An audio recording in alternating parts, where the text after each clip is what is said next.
Howdy, howdy, howdy.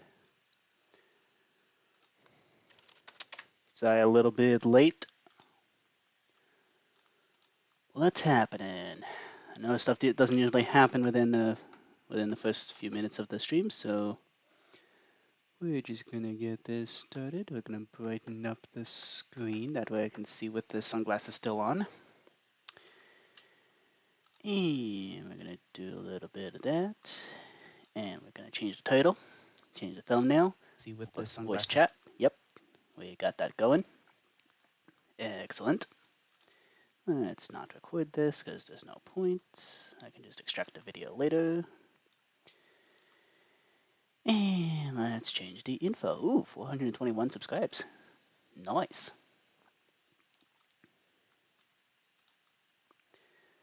Okay. Today, the plan is, at least until somebody shows up, the plan is we're going to play. We're going to build Minigolf. That's the plan. Okay, made by Duck 7258. Yep, that's you.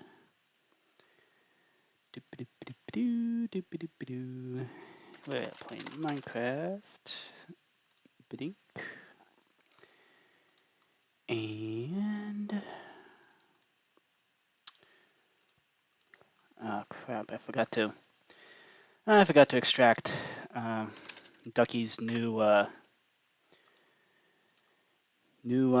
thing with the new thumbnails. Ducky made new thumbnails. Let me just go ahead and turn the music on, and then we're gonna extract that. And it is hot in here. I am absolutely boiling. But we're gonna have some fun. Let's do Horizons. Okay. Here we go. Going into Ducky's chat. There we go.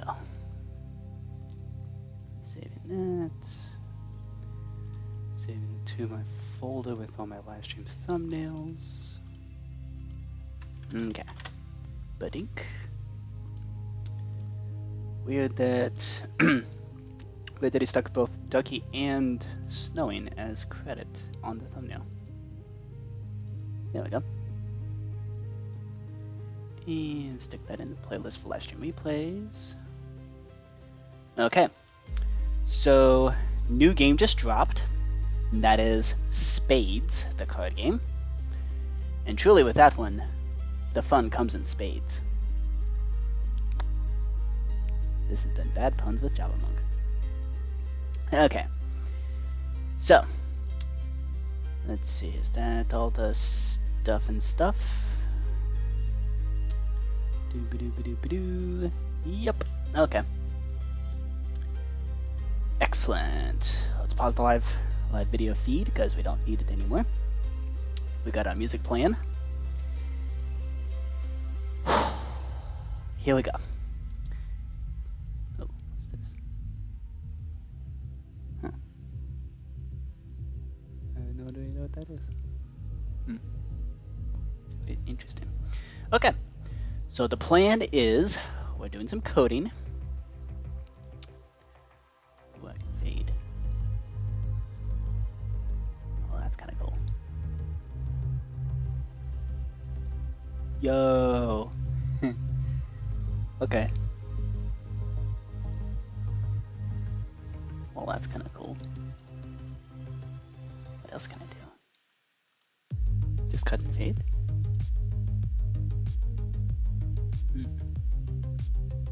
Let's continue. Oh. Oh, you can do your own video thing. That's kind of cool.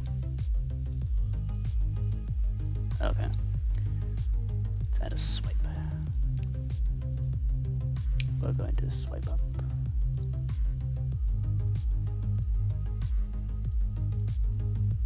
Okay, cool.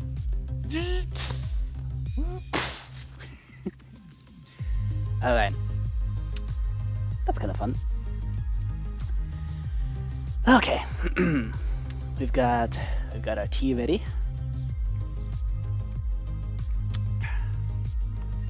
It's party time. Let's make sure the sound is actually on. Oh, let's jump to live. Yes, we are. Okie doke. Whew. Okay. Minigolf, the card game. This is a rather fascinating game. As far as I can, it might have just been invented by the channel Gather Together Games. They do have an awful lot of videos about golf, like golf done in the form of card games. So it's possible that they just invented it. And so, as game designer, it is my duty to improve it. So here's how it's played. You got your ball. Yes, I modeled an actual ball as a sphere because I enjoy pain. And the basic idea I can actually demonstrate with now that I have this implemented. Check this out. Okay, item displays. Okay, nerd time. So item displays, when you rotate these things, they use something called a quaternion. So let me just pull up the file where I had to deal with quaternion stuff. I can see why they did it, but it's really kind of annoying. See right here, like right rotation 0.70700.707. Now you might notice that's 4 inputs, when in fact rotations you only have 3 axes to do that.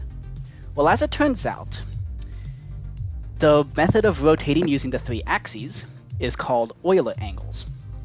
And you see, the way Euler angles work is you basically just tell it, you just basically figure out how many degrees you have to rotate along which particular axis. It's really handy. There's just one problem. And this is a problem that is so serious, it actually causes helicopters to fall out of the sky. The problem is that there is a way to rotate in 3D space where you do a full 360 and you get stuck. Like, you get basically flipped over. And if you want a demonstration of that, stick your arm out like this. Yeah, let me pull up the face cam. Let me make this bigger so that y'all can see this. Stick your hand out like this, and then rotate around just like this. Like keep your hand up like you're some waiter holding a plate. Now notice, I just did a 360, but look where my elbow is. It's doing all kinds of weird thing. I can't do that motion again. So even though technically this hand just did a 360 rotation, the orientation is weird. Like the elbow got weird. So to fix that, you have to go around twice.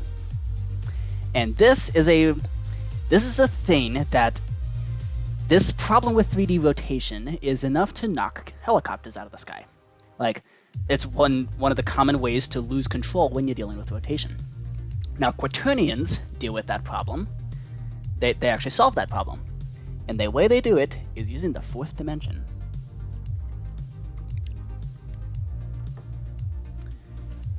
So, I'm gonna real quick break this redstone block, just so that the arrow sticks around and doesn't move anywhere. Now, just to demonstrate what the quaternions let you do, I'm going to intentionally work with this arrow here that I spent many hours putting down, because even though I know how quaternions work and all that, like, it's still, I mean, it is kind of weird. I'm not gonna lie. It's a little derpy to actually work with these. So what I'm gonna do is we're going to data merge this entity. Kablam. And now, see, this, so you'd think this would rotate along the z-axis. It in fact does not. It does a weird kind of twisty motion. And what makes this interesting is basically you have to have the magnitude equal 1, otherwise things get stretched. And we can see that if we do that. Look, I did not change the scale. This thing just scaled up on its own, because that's just how quaternions are. This is how quaternions do their thing. So if we set this back to the 0, you can see that the magnitude of this thing is 0.707. You square that, you then add it to the square of each of the other components. 0 times 0 plus 0.707 squared. And this is pretty close to 1. So it's not quite 1, because what you'd actually have to do is use square root of 2, which is kind of weird. So we don't do that. Now notice, you can have, so one of the other ways that you can, one of the common rotations in here is actually 0.5, 0.5, 0.5, 0.5, 0.5. So, something like, so notice that shrunk it, and now it's the same size again, because this has magnitude 1. And if we make that negative, now it's flipped that way. But now, if we do that, it's all kinds of twisted in a weird way. And that's what you have to deal with when you're working with quaternions. So, yeah. Quaternions are weird. I can see why Mojang used them. It's annoying though, considering that you can't really, like, okay, what I don't get is why. Because you don't have that kind of, it's called gimbal lock, that problem where you can do this. That rotations in Minecraft don't have gimbal lock. So I don't get why they insist on using quaternions. And for sure there's no quaternion multiplication going on. That's the other thing. When you use Euler angles, you usually represent that as a matrix, usually a 3x3 matrix. And what happens is, to get another rotation, you just take two of those matrices and multiply them together. Matrix multiplication, super fast. Well, any kind of multiplication is usually pretty fast. Now the thing is, so that's actually something quaternions also do a little bit better. They're a little bit faster with their multiplication, and it's the same kind of deal. You take two quaternions, you multiply them together. It's like you did both rotations one after the other. It's kind of strange, but yeah, they're kind of cool. They're like, if you know what complex numbers are, like square root of -1 is the imaginary number I. Basically, quaternions are a 4-dimensional version of that. You have basically 3 complex numbers and then 1 real number, and then you add the 4 together and you get your quaternion, complex number. It's a quaternion. I can go into it more if you want. I'm a huge math nerd, so at first when I saw the quaternions, I was rather excited, but also I don't know, I'm a little less excited to actually be having to deal with them.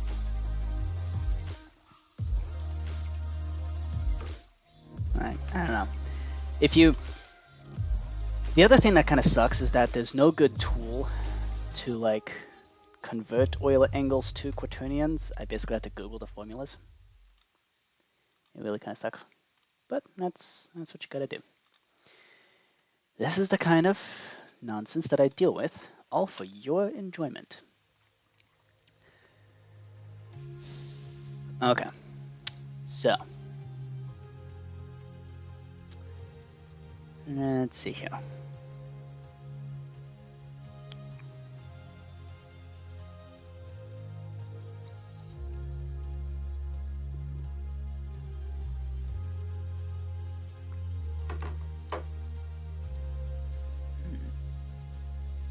Okay, so also, because this is a new and improved version of Minigolf. Minigolf, the game, is played on a 7x7 board like this, and of course I'm going to try to tweak it. So like, if your ball bumps into the green wool, it'll bounce off. If it bumps into the red, it'll stop right in its tracks. I have a light block right here, which I'm going to use to like put boundaries around like I'm going to do this sort of thing. Just so that, like, if it's projected that the ball would land in here, it won't even let you go there. That's the idea. So, Yeah, that's the basic idea there. Right, so that's essentially what I'm trying to implement here. I'm trying to figure out, basically, can you go in that direction?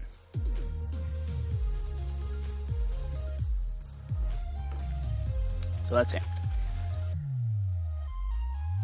So this will detect if you can go up or down. And what I'm going to do is actually, should I do that actually? I had an idea where I would actually just tag the ball on whether or not it could go up or down. Well, up, right, down, right, whatever. I guess I don't really have to do that though.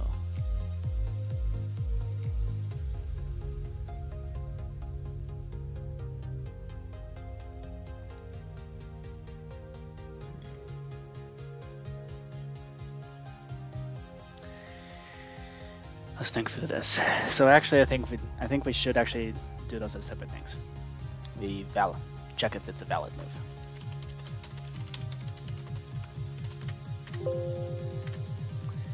So that's what this is going to be doing. So that checks if you can go up or down, and we're gonna fill that out. But I'm going to run the function Minigolf valid move. And then instead of hollow one ball, this is actually something that I figured out so predicate. What's up, duck? Minigolf, this will be match ID.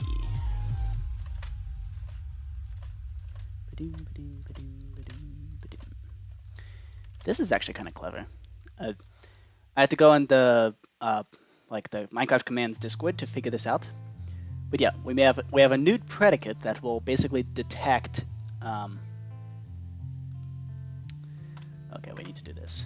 Scoreboard players operation itemp ball ID equals @s ball ID. So basically, rather than registering as player 1, player 2, player 3, yada yada, it will be based. You'll just be given an ID. You won't be told what that ID is. The only reason that we have it is just so that we can separate whose ball is whose. That's the only reason. And it does actually work quite well. If I just do this, so I'm gonna do scoreboard player set me. My ball ID is gonna be 1. This ball has ID 1. So when I flip through these options, it'll rotate the arrow to indicate which way I can shoot this ball. Now if I set my ball ID to 2 and I go through the same options, I no longer can until I do this. Set at e type equals item display ball ID 2. And now I can see the options. So that's, I don't know, I think that's cool. It's a really neat system. It's exactly what's going. Yeah, sure, well, we can hop on. Yeah, this is exactly the kind of system that will allow us to basically have infinite players, but still not collide with each other. This will be now the 3rd game that can have theoretically an infinite number of players. Yeah, Duck, go ahead and boot up the server. You do have permission to do that. I gave it to you like a while ago. Just anytime you want, boot it up. Okay. So this is going to add the check 1, check 2. I am going to do this real quick. So I'm going to do scoreboard players operation. Let's see. So what's the scoreboard here called? It's called move amount. Okay. As move amount equals. Oh crap, we gotta assign card value. No! Okay. We need to Right.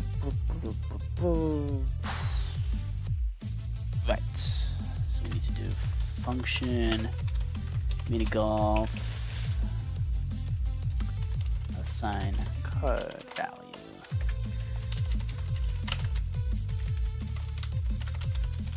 Okay, so we do predicate Minigolf in dimension tag equals check1. Run this function. We're also gonna run.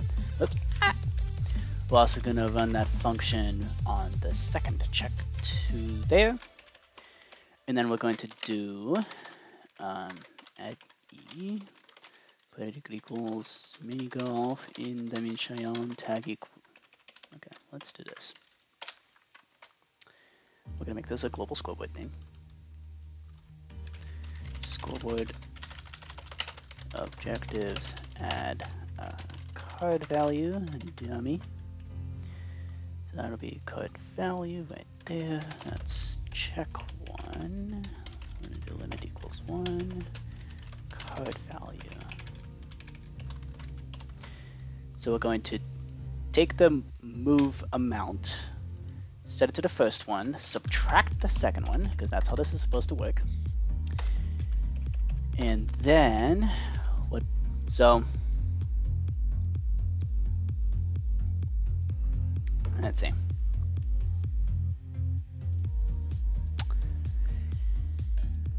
It says Friday, doesn't it? Okay, here's the issue. I'm at home with my family, which means I don't entirely have control of my own schedule. So Sundays has worked so far, but that could change at any moment. So unfortunately, can't really do much about that. Yeah, sorry about that. Yeah. Like for example, next Sunday, I'm not gonna be able to stream next Sunday. So this is the last stream before we take a break, and then I'll hopefully be back the following week.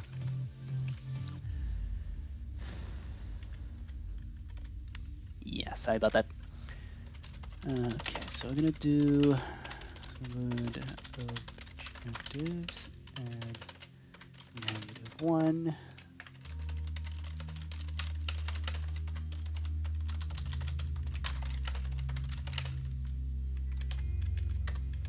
Okay. So then we're going to do execute if score at s, move amount matches something negative, then we do scoreboard players up. So basically take an absolute value. Yeah. So we're going to do an absolute value here, which basically means if it's negative, we multiply it by -1. Just like that. So that's how much we would be allowed to move. Now, here's where we now start doing the check.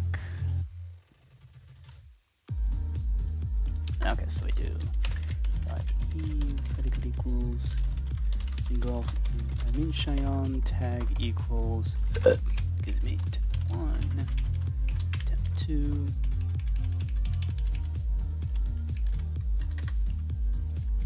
Okay, and then at the end we're gonna do Minigolf dimension tag equals check1, remove check1. And then we move check2. Okay, that's at the end. So all of that work, we do need to produce. Okay, so we do need to generate this thing. Assign card value .mc function. Kablam. There we go. So that's what's. Oh man, it's really hot. So this is where we assign the card value. We basically, so all of that work, all that does is just go, it checks the two two armor stands on either side and looks at the cards, and then it subtracts one from the other and tells you how far you would be allowed to move. Now the trick is, so now here's the question.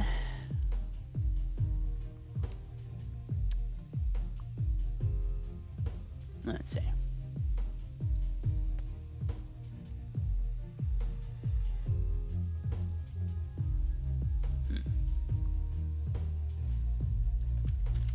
Okay, we're not going to need this multiplier anymore.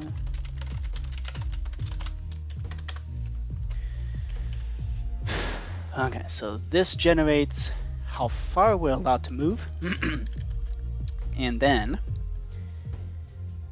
well, how far we would be moving if we were allowed to. Oh, no it doesn't. Crapo. Okay. Okay, so we gotta do a scoreboard, because now we gotta do it where the maximum that you can move is 5, but only on specific holes.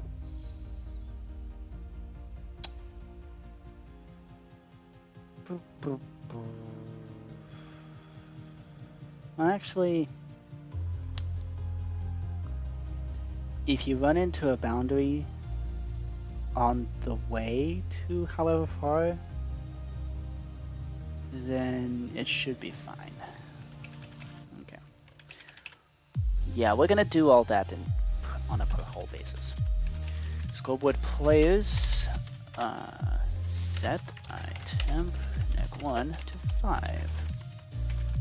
And now, if score at S, move amount matches 6 or more, then we run the scoreboard players operation at S, move amount minus equals item neg 1.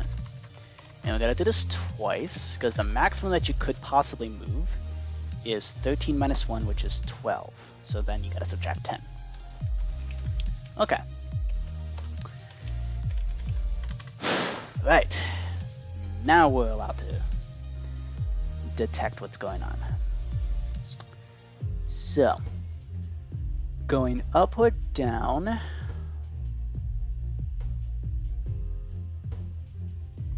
let's see. So then execute if score at S, move amount matches 1 or more, then we execute at the ball,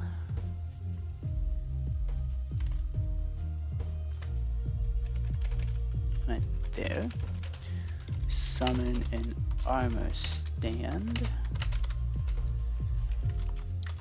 and here we really don't care what's going on here.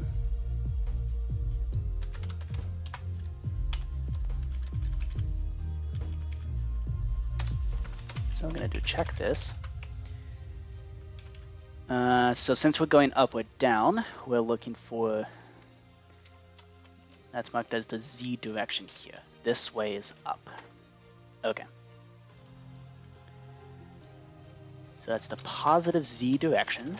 We check this. And if we're bigger than 2, we do that. 3, 4, 5. 3, 4, 5, 4, 3. Okay. And then we do this. We also do the negative. Okay. So this is going to be checking both up and down. And with that, we then do this. Okay, so at the end, we got to do kill at E, predicate equals minigolf, in dimension, tag equals check this. Okay. And then, if any of those armor stands have a, so if any of these armor stands have the check this, or if any of these armor stands are intersecting with a light block, don't even allow the move. How do we do that?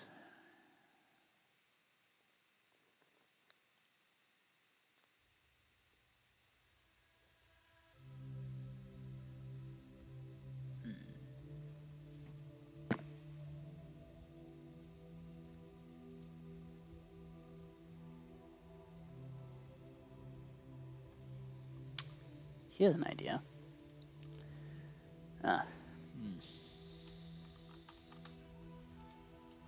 Oh, if the movement amount is 0, we just stop ya.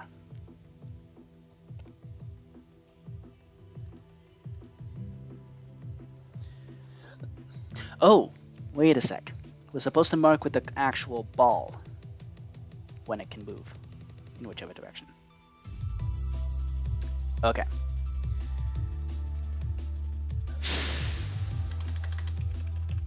Right. So we start by assuming that it is allowed to go wherever it wants.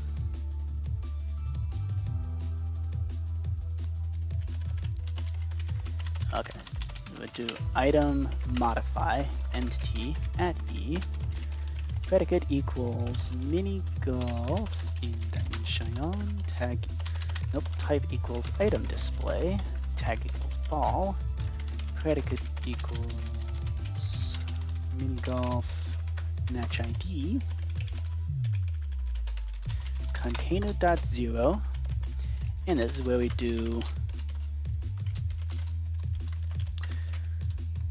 just do all the things here.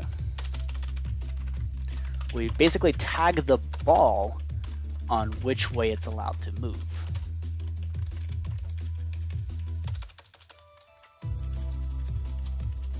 Down left, up,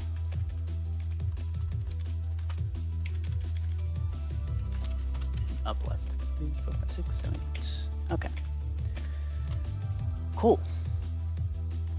Right.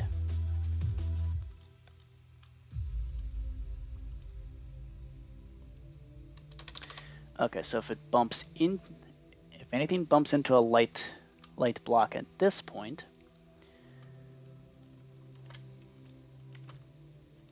okay.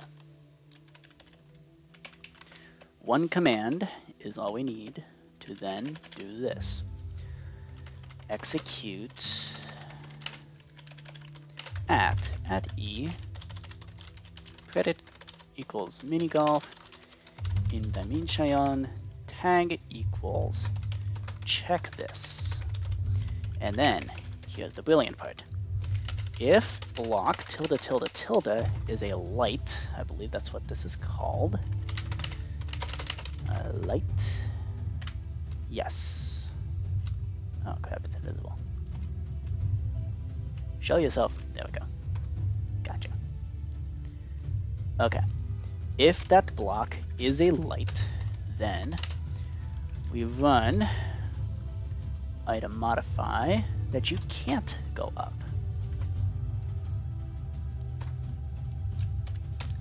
So this indicates that you can't go up. And this is going to be our indication that you can't go down. Whew. Okay, so all that is how we figure out which way we're allowed to move. Is item modify restricted to one item?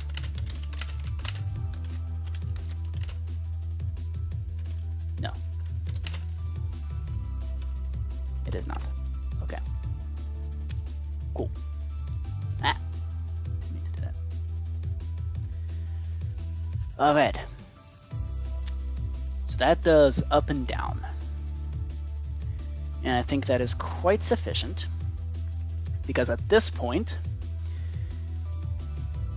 see, when we're actually moving the ball, we don't have to care about the mod 5 stuff.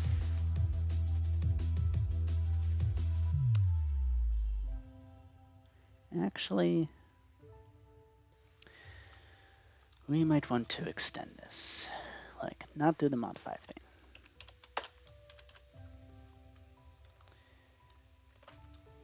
6, 7, 8, 9, 10, 11, 12.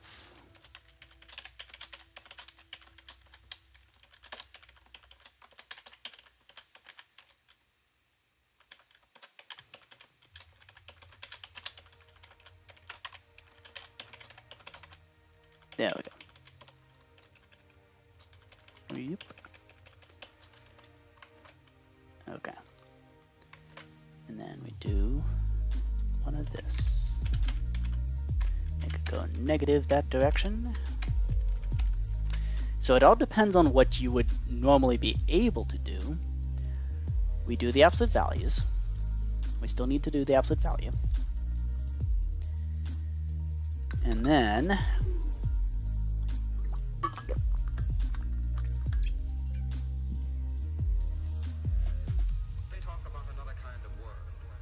yep. Oh, we need to do run summon understand.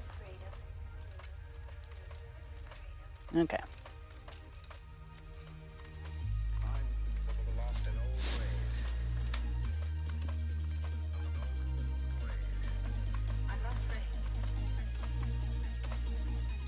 Okay.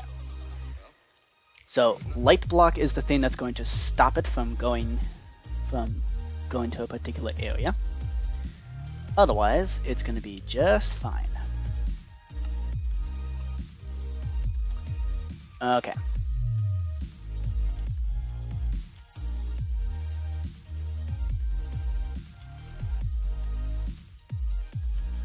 You know what? We're going to test this later. For now, let's get on the server and let's have some fun.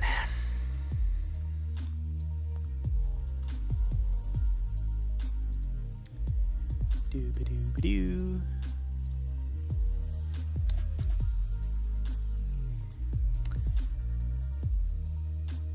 Yeah, I think that's enough program for now. So we got some ideas for various holes that I'm going to implement. Because see, the original game, it only plays on the 7x7 board, which is kind of boring. So for this, I wrote down all the ideas on my phone. I'm going to read these out. So hole 1 is going to be the standard setup with the 7x7 grid. We're gonna have a couple. The next hole is gonna have some bouncy walls as well as some red walls to indicate, to like kind of teach the player what happens in those cases, as well as some water. Oh, water. And then the next one is gonna be like a multi-platform. So maybe you have like 2 platforms with tunnels connecting them, where if a ball goes on one end of the end of one tunnel without landing there, then it gets sent to the other end. So it can land at the end of a tunnel, but it can't. But if it goes past it, it immediately gets sent to the next one. I have an idea of making a loop-de-loop. So it's basically like a tunnel, but it's gonna have a fancy animation. Long distance. So basically, we're gonna have a big platform, like 15 by 15 or something like that. Multiple decks, and where movement is not going to be restricted by 5, by the multiples of 5. And then there's going to be a platform with a windmill. So like there's going to be a windmill in the middle of the platform where if it rotates, and if the ball is rolling over and it hits it, then it stops immediately. So basically, that by the time you get to that level, you'll know how quickly the ball moves, so you can properly predict what the windmill's going to do. I also have an idea of, since this is a square platform, you can actually turn the thing into kind of like a cylinder or a torus or a Mobius strip or even like the real projective space on 2D. So that's like topology stuff, which is actually. So my friend and I actually invented variants of chess that can be played on all those different variations. So yeah, we could do that with Minigolf. Could be fun. Okay, for sure. Server's open by now.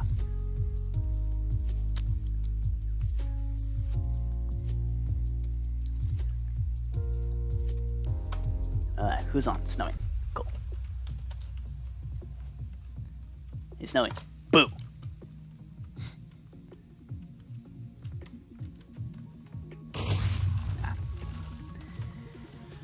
Alright.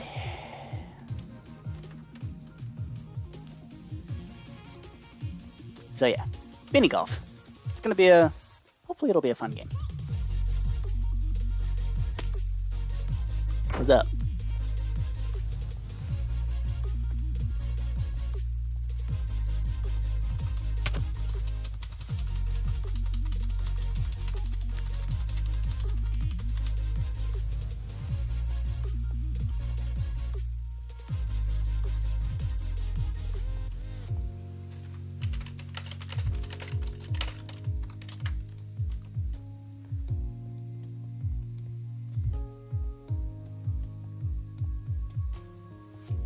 Alright, what game shall we play?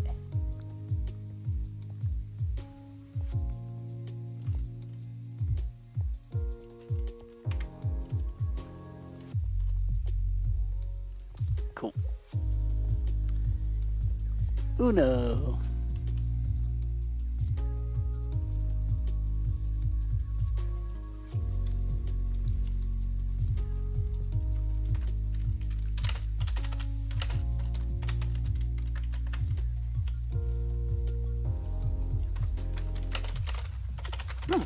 Nice. Invaded a friend. How'd that go?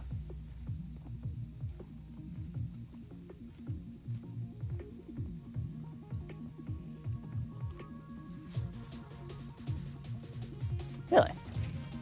Well, that's cool. Whoop. Ah, I see. Started the game.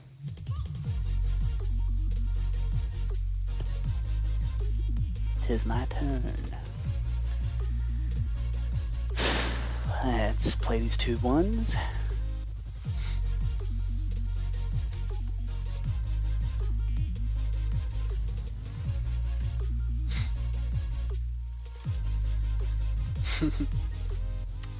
Yeah. Yeah, don't stand too close to the deck. Let's do blue.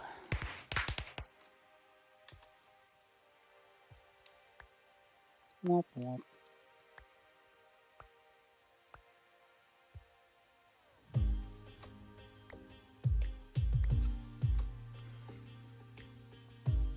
Blue 5. Yeah, let's blue 3.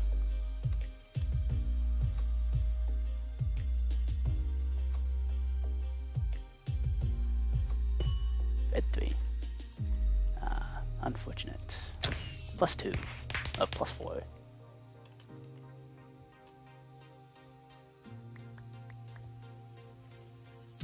And how about a +2 and an Uno?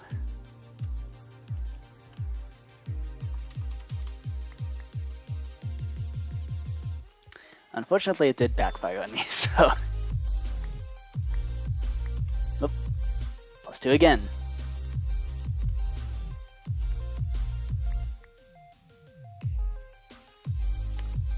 Red 8. Now I have all these cards. Oh boy. Oh, it's my turn. That worked out. That worked out. Is that a 6 I see? Oh, how about a yellow 6?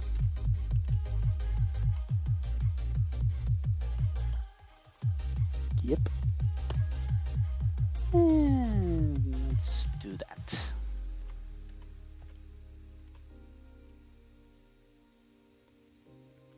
How about a 0? Let's do a 2 and Uno. Uh-huh. Uh-huh.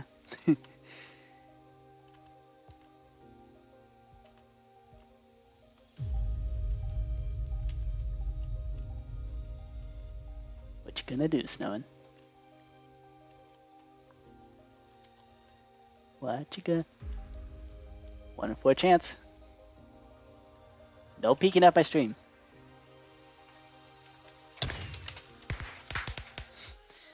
Ah, dang it. Oh! Haha!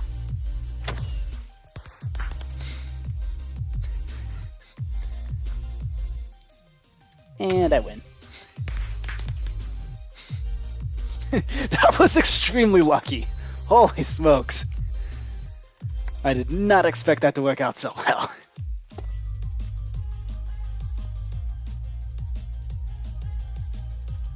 Alright. We're doing that. I guess let's get the plus 4s over with early.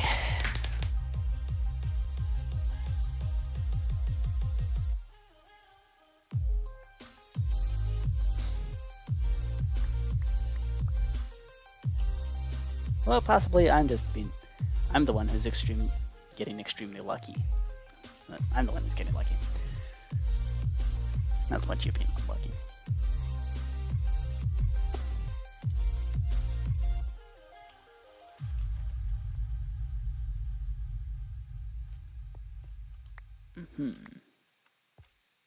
Let's do a red 8. Red 0. That was lucky. And my luck runs out. Nope. Not quite. Not just yet. Reverse. Reverse back to you.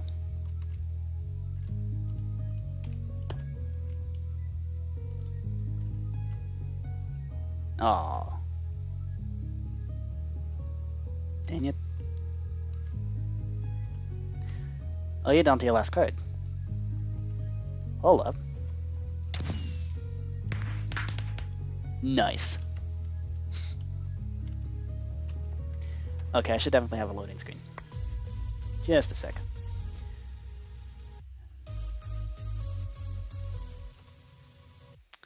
I'm just gonna pretend to play. Hopefully Snowy doesn't notice.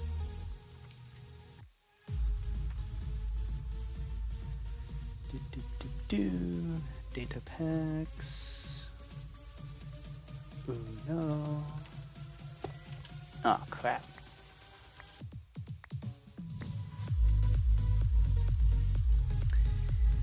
Oh, we got something. Ow.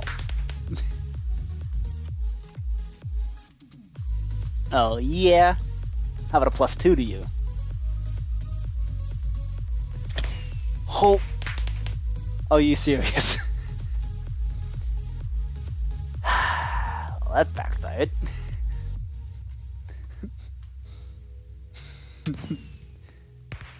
How? Holy smokes, dude.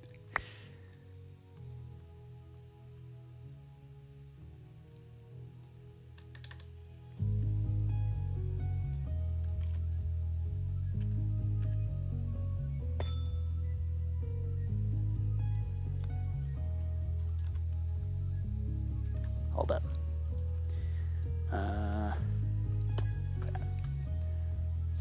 Title, loading, want it to be bold, and aqua. Yep, okay, that's the one. Intervention. There we go. Okay. Reloading. Alright.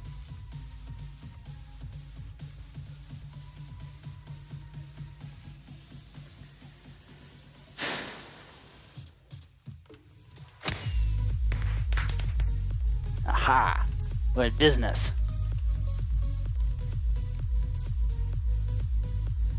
Blue 3. Beep. Beep. I'm gonna predict you don't have another blue. Haha! I was right. Oh no. Oh no! Unfortunate.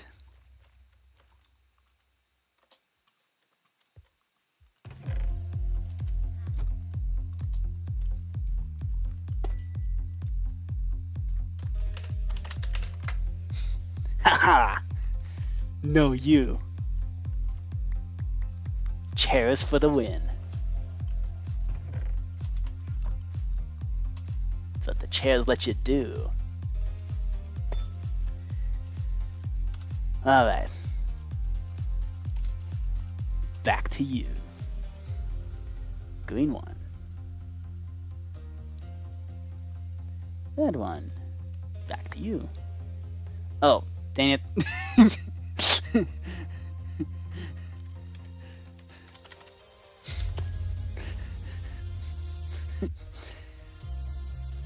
I didn't say Uno. Man, Snowy was fast at that.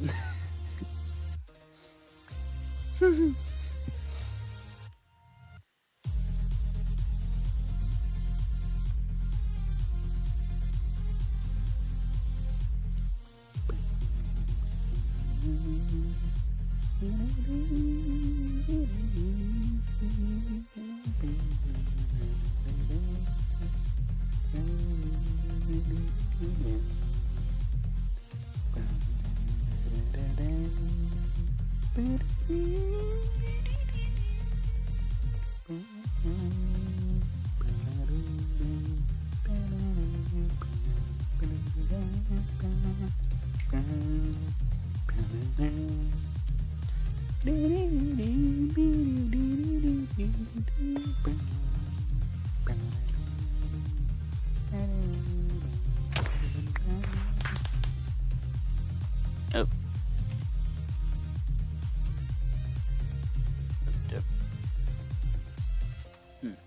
It didn't force me to draw cards when I made a mistake.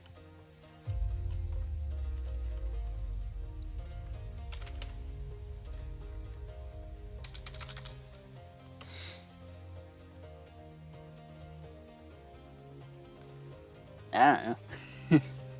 I don't know how you got that. How you got that +4? I'm gonna take either case your turn skipped. Also Uno. Also that didn't work very well. Actually, it did work very well. Uno.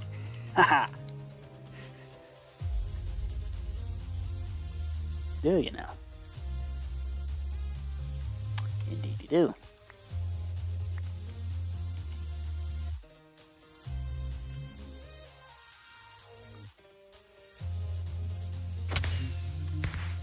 Dang it.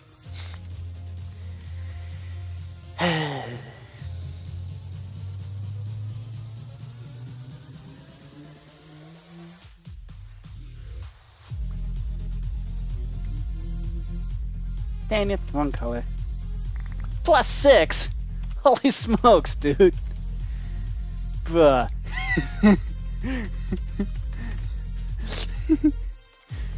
Seriously?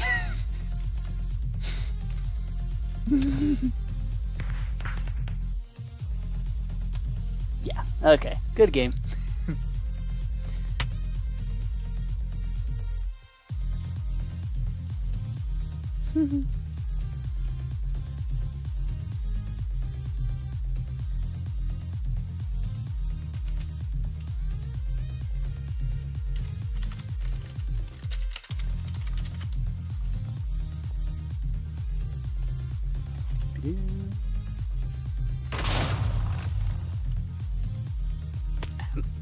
Eek.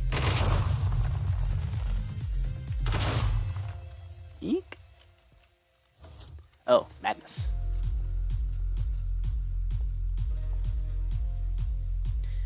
Okay, these particles are weird. I don't know why. Oh, by the way. I'm Batman.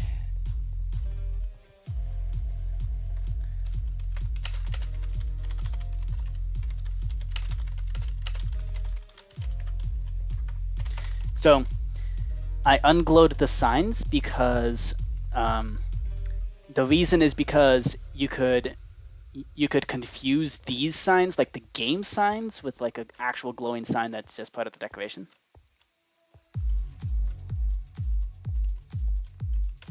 Oh.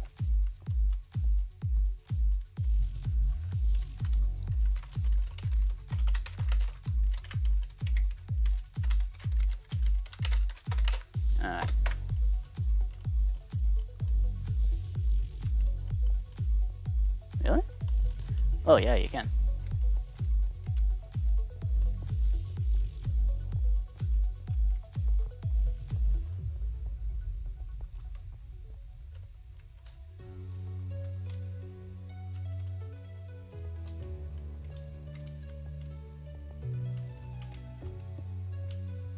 Alright, cool. Excellent. Alright, I'm gonna save this structure.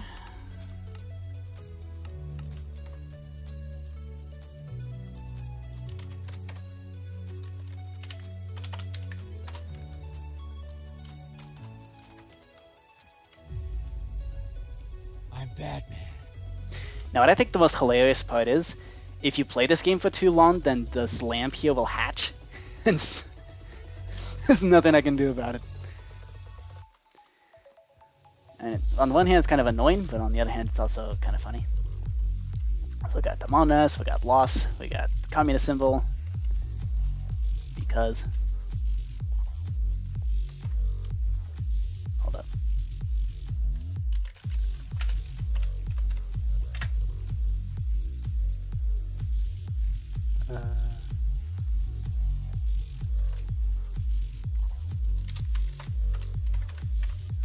Lamp.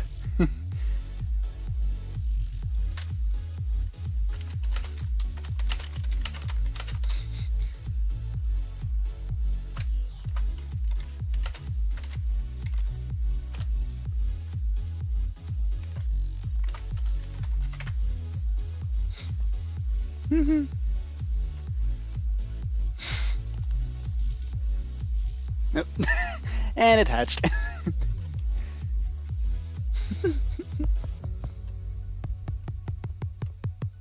I'm Batman.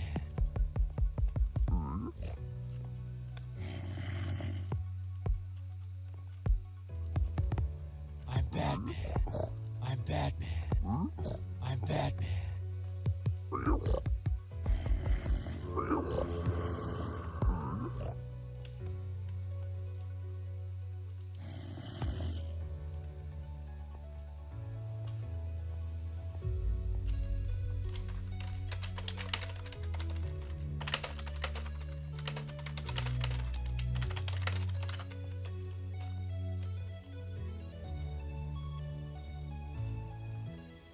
I love this flower pot right here. This is kind of neat. Nope, cobwebs.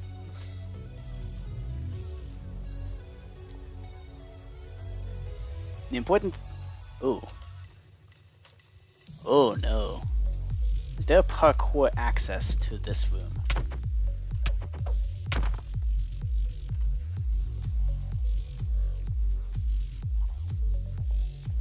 Okay, good. There isn't. I don't want people accessing this room.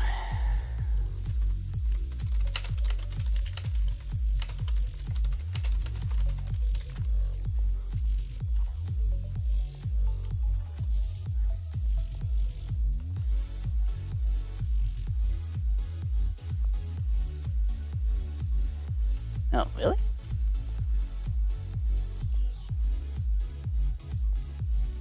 How would you get in?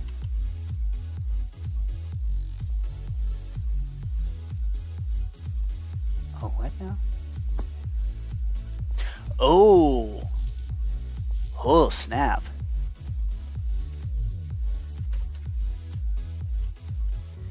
Oh. Okay, well in that case, yeah, okay, I guess you can just climb out to there, okay.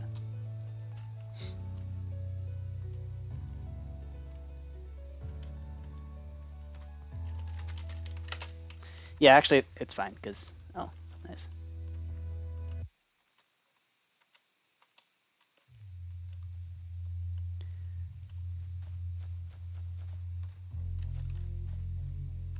As long as it can get out.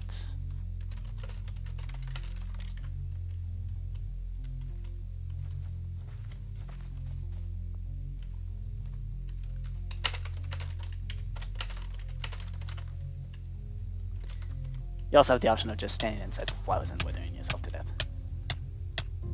Whoa.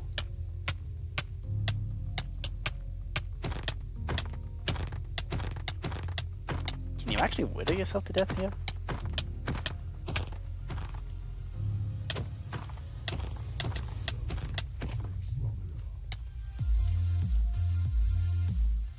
Okay, I guess you can't wither to death. Yeah. Okay. Very well.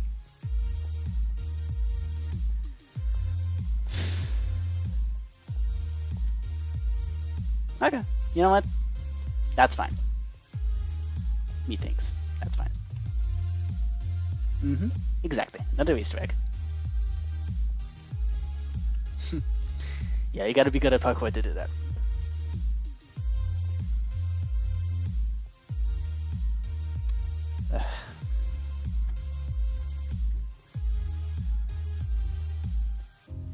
Oh. Oh, that's not supposed to be there.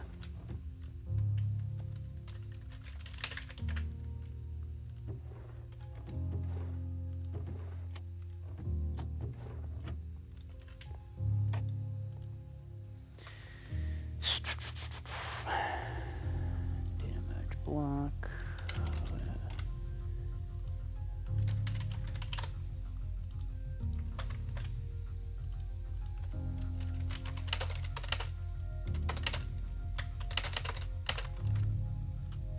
I am locking this barrel.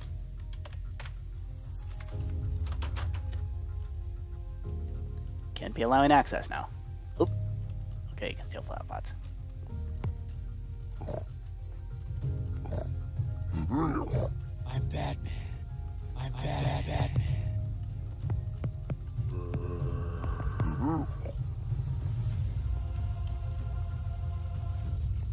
Yo, Snowing, where'd you go? Ah, there you are.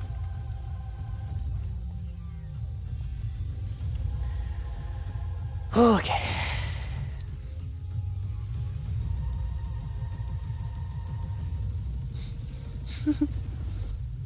Here's better than having a dragon egg lamp.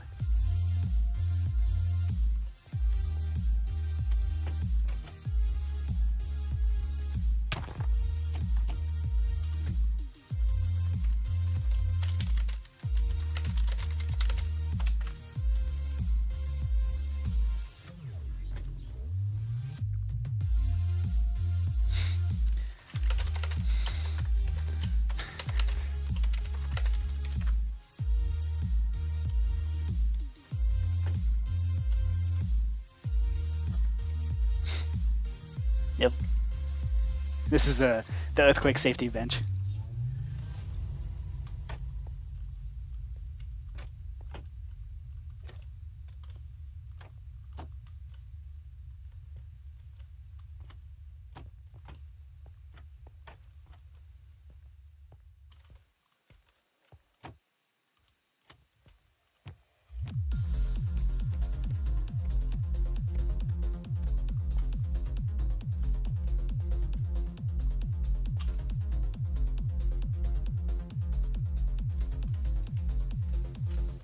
So I guess we're waiting for the sniffer egg to hatch. The sniffer lamp. Waiting for the lamp to hatch.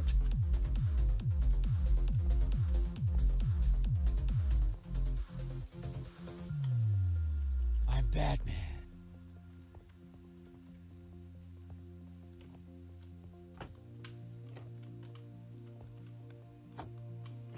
Nope. Looks like we weren't quite so careless with the bush.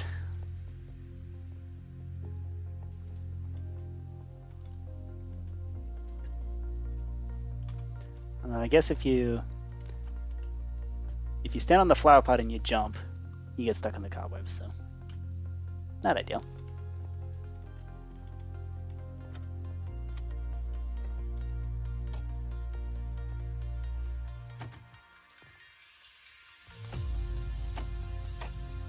Oop. Aha!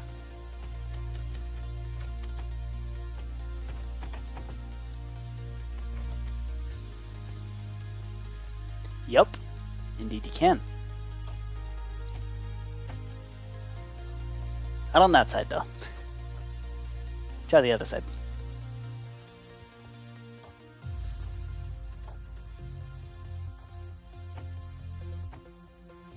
There you go. Oop.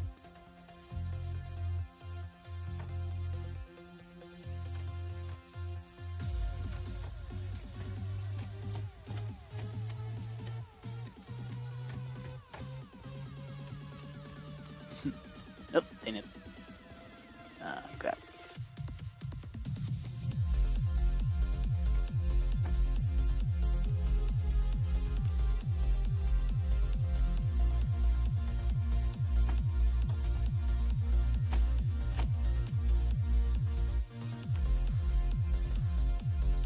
Ah, damn.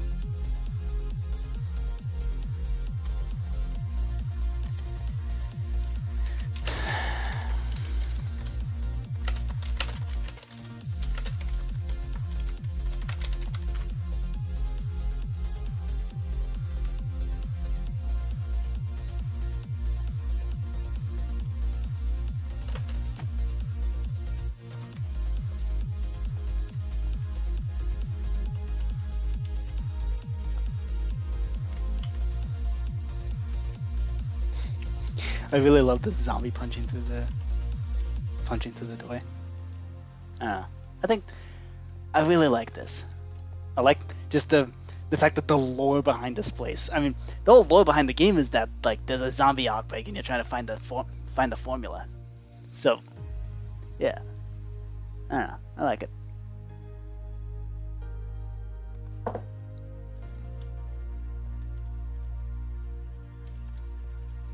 Okay, one thing I'm curious about. Can you put paper into a brewing stand in adventure mode?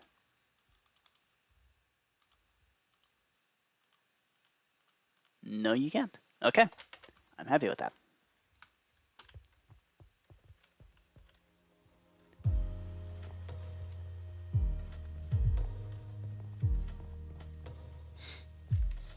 When's the sniffer gonna hatch? Okay, it's currently at level 2. Yep.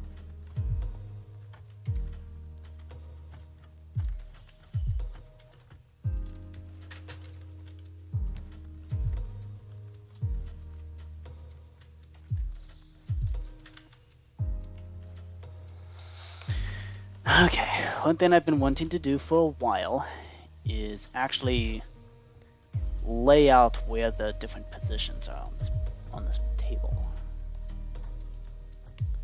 So I think I'm going to use prismarine and prismarine bricks for that.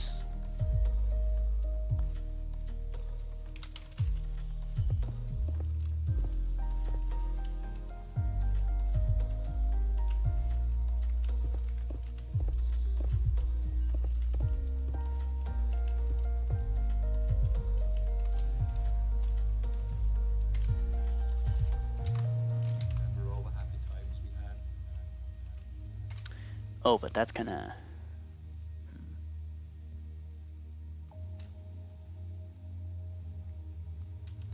Even that might be kind of iffy. Yeah, I don't know. I think it's fine. Okay. I'm Batman. This lamp hatches over time.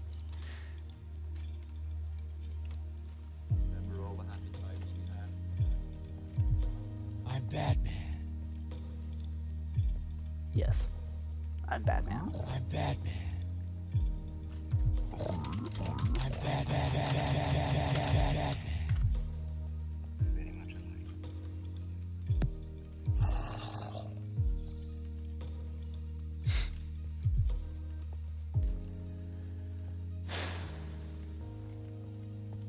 All right. I'll tell you the truth.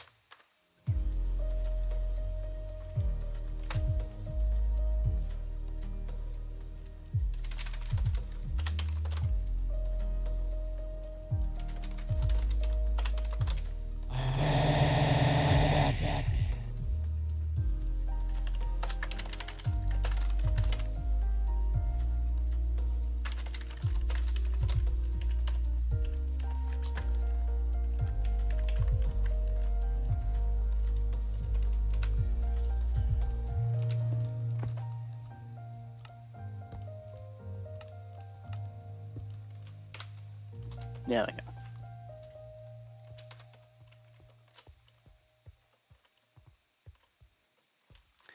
And actually, we should be putting those signs back just where they were.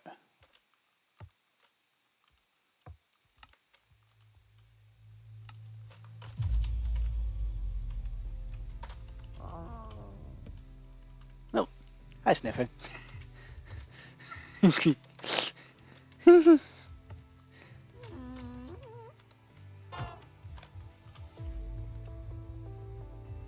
Oh yeah, this thing's hilarious.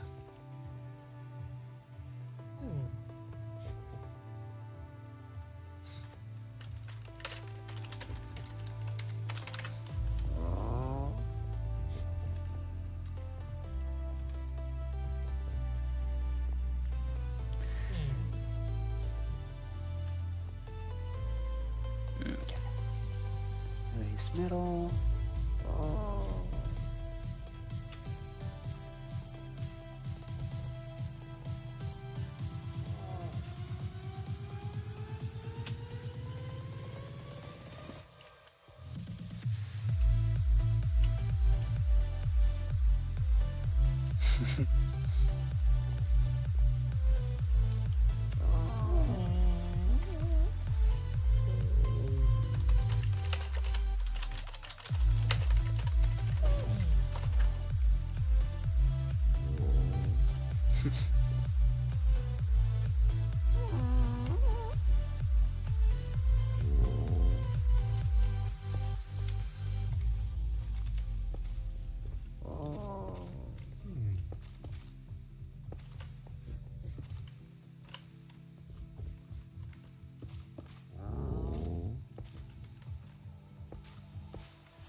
Hi. Hi, Sniffer.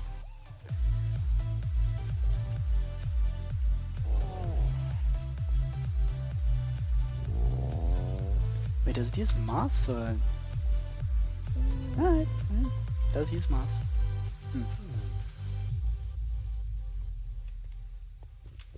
Whoa. I've never actually seen the inside of a sniffer. It's kind of a weird view.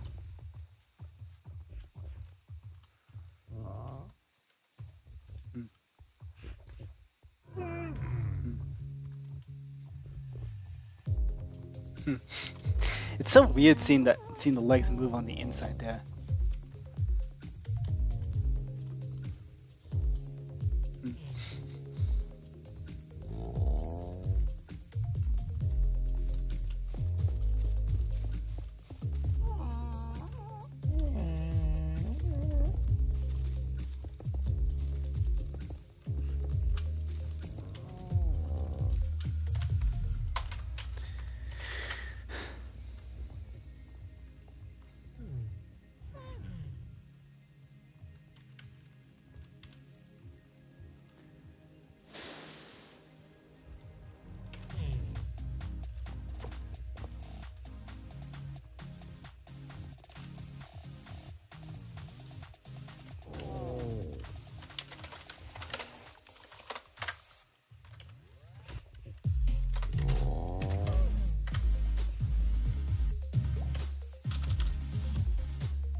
What does it look like?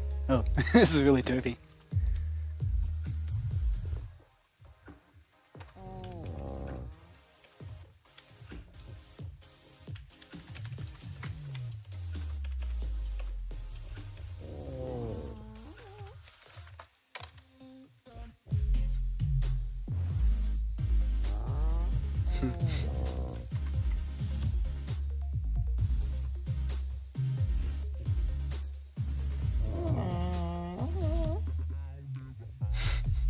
I just sitting here riding some sniffers. Uh-oh. Oh no, I'm stuck in a block. No! It shoved me in a wall.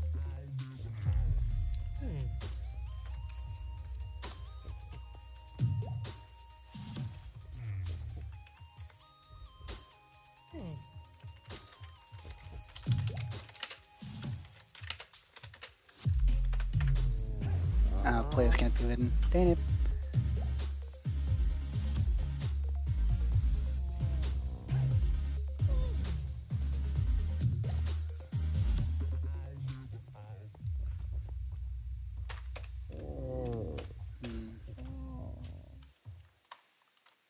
No, okay. They just can't be hidden. Alright.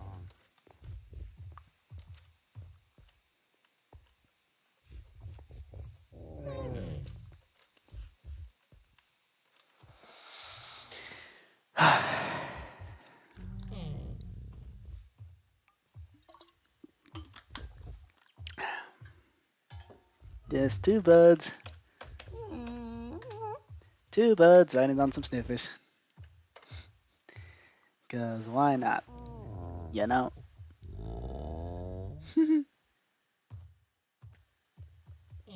Probably with a lot of audio editing. Stuff that I don't know how to do.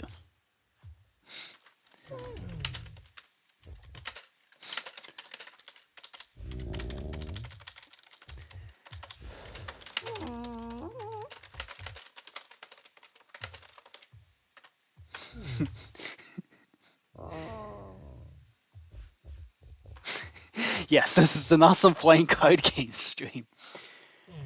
Oh, it's gonna get worse if once we.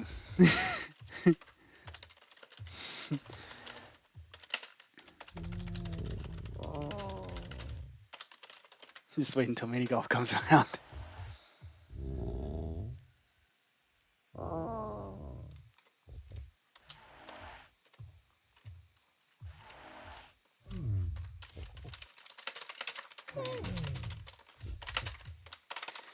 Alright.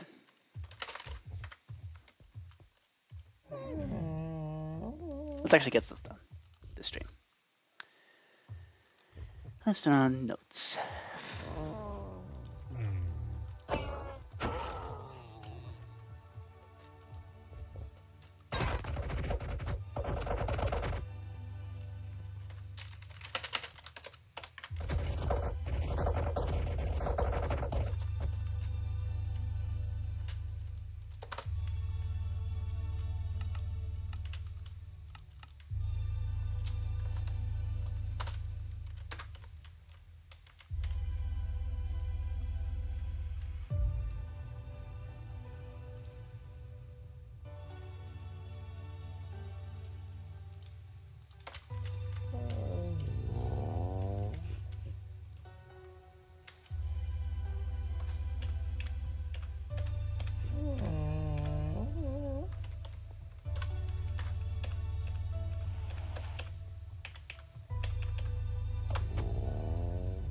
Hold up, I got you.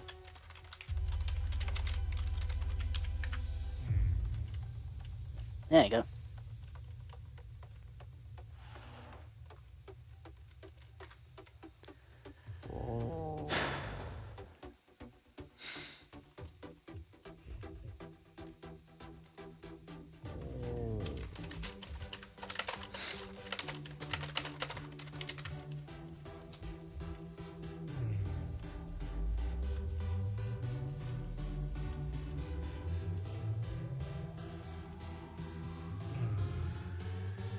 Shall we take this back to the hub?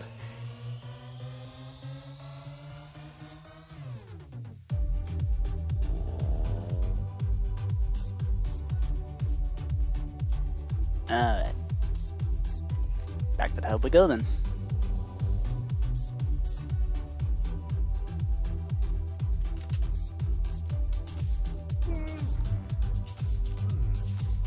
Okay, can we...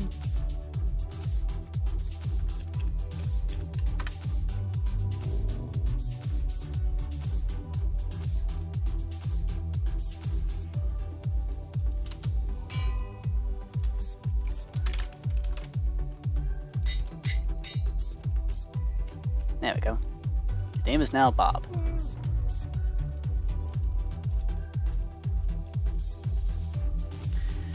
Alright.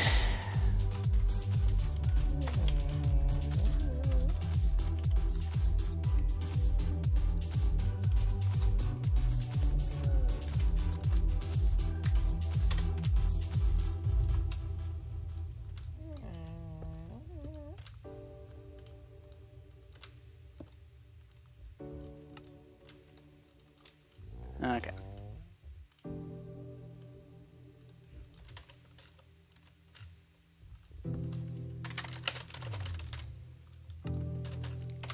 There we go. There you go, Snowy. You can now get on Bob whenever you want. Uh-oh. Unfortunate.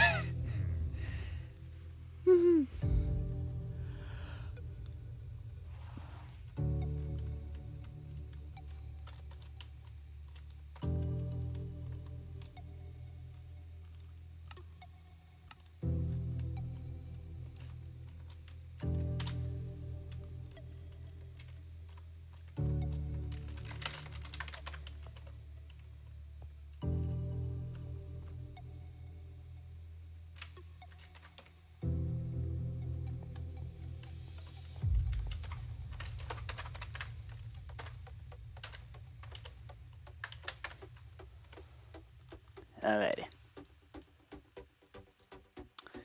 I'll check the console for chat messages, but otherwise, we're gonna get back to work on Minigolf.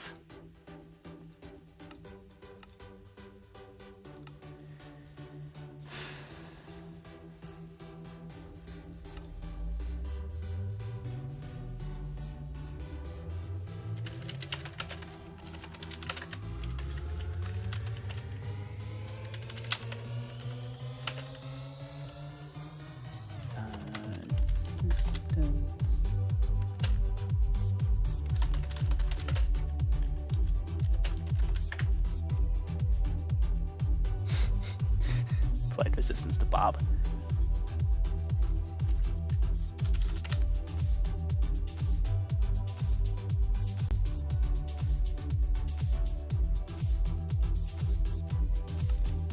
Alrighty.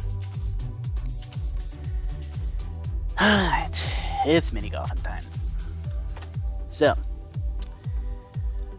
we have the ability to detect when you are able to go in a particular direction. So now if we can detect when we're able to go in a particular direction, we now have to actually move the ball in that direction. Let's see how to do that.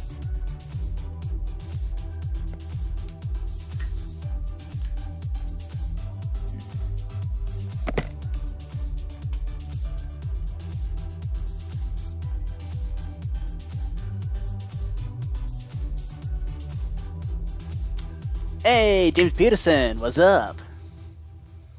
How you doing? You must be new here.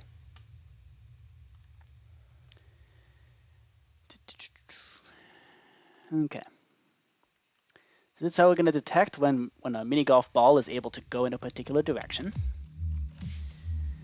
So now we just got to figure out how to actually get this thing to move.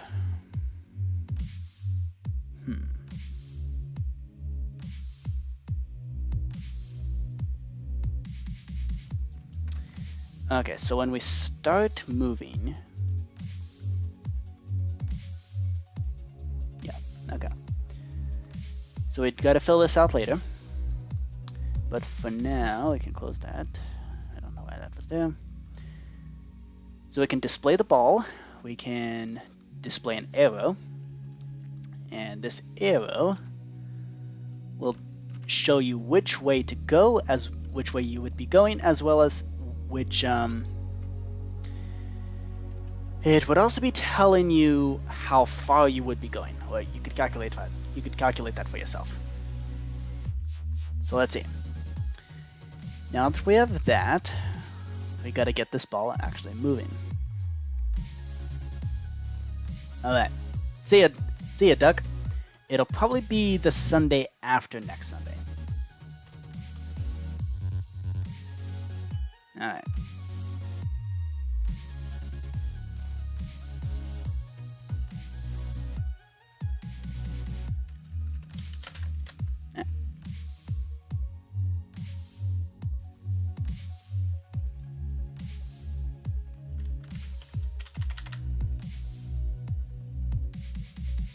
Alrighty. You can stop the server for now.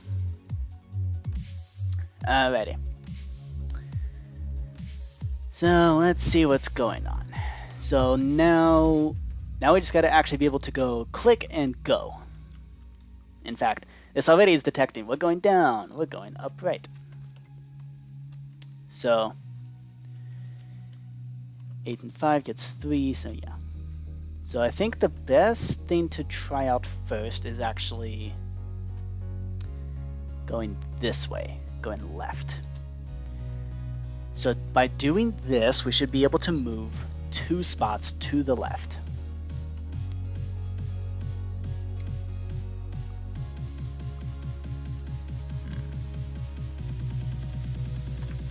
Okay. Right.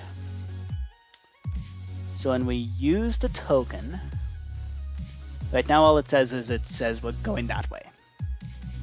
So.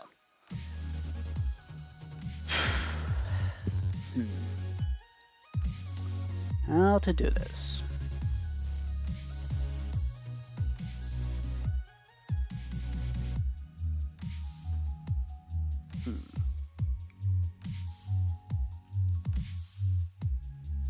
Okay, so first of all, when we create the cards, we no longer need to introduce the movement indicators. Okay. So how do we actually start moving? Well, we got these scoreboards here. We have a scoreboard for move direction as well as move amount. I figured this was probably the best way to do it. That way, if we have like a bouncy wall, we can always just flip the direction around and go back the other way. So let's see.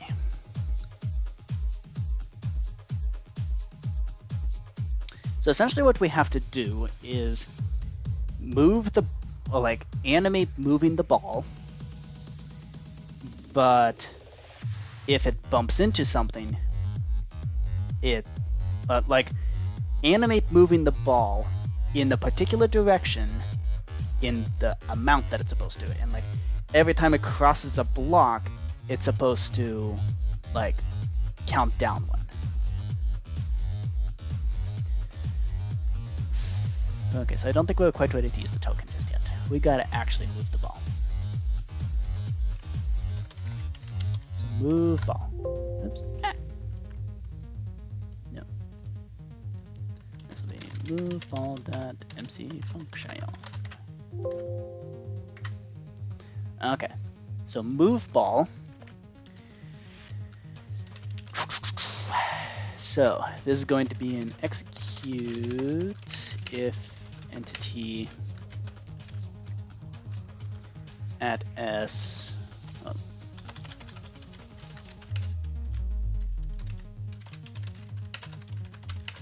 If it can move one or more blocks, run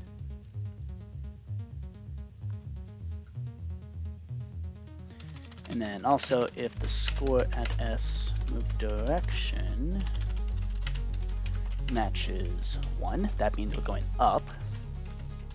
Then we do execute at s, run tp at s tilde tilde tilde, and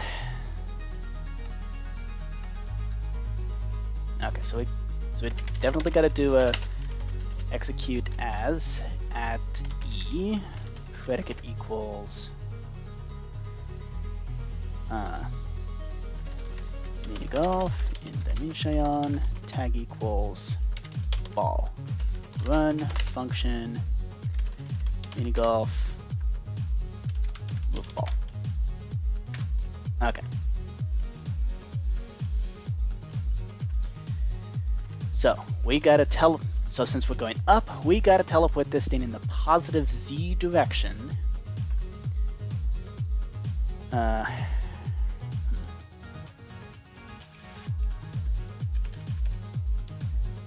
What should the speed be? I'm worried that's gonna be too fast. Let's try that. Hey. Not meant to do that. Alright. We're gonna stick this over here. Oh yeah, we also gotta do the thing where if the amount that you if the amount that you're moving ends up being 0, then you're given this book, and then for this book lets you choose how far you go. Okay. So all we gotta do is this. Right.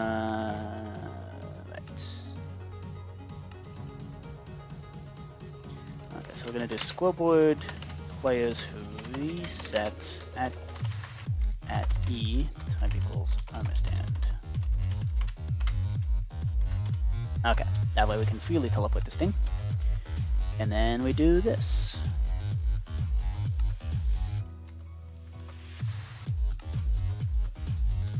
Okay.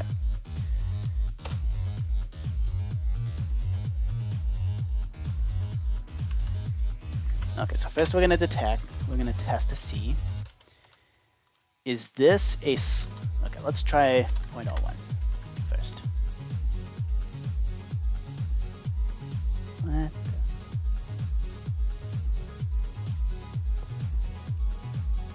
Okay, that is too slow. Let's try 0.05. I feel like that's too fast.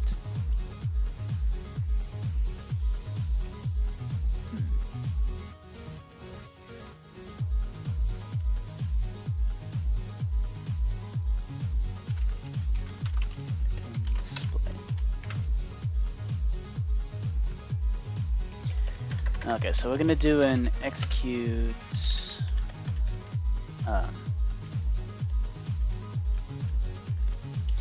as at E predicate equals Minigolf in dimension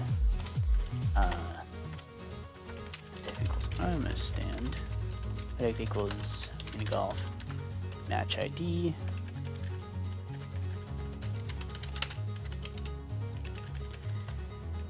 So I gotta remove all the balls and stuff.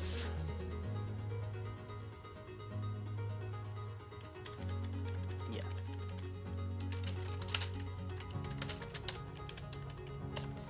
And we also gotta make it so... Basically, when this thing is actually doing its movement, nothing else matters. What players set at S... Well, reset at S. Ball ID. Okay.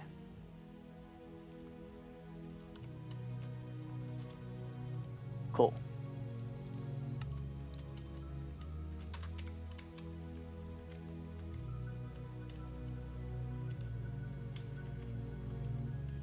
Okay.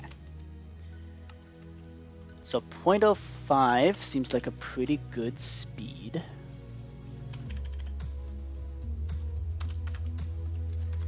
It's sufficiently fast where if it like bumps into a windmill or something, it's not gonna cause too much of an issue. Oop, almost got it. Ah.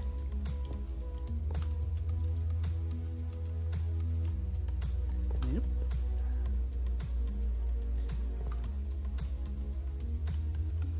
There we go. Hey, almost perfect. Okay. Type equals armor stand, remove ball. What of it? Target. What's target for? Oh, that's this thing. Yeah, so I did figure out a way to do apples to apples, but with basically do a Cards Against Humanity kind of thing where you can, there's prompts where you can put in multiple answers. and I figured out how to combine the lore from one item to the lore of another item. So we could do that.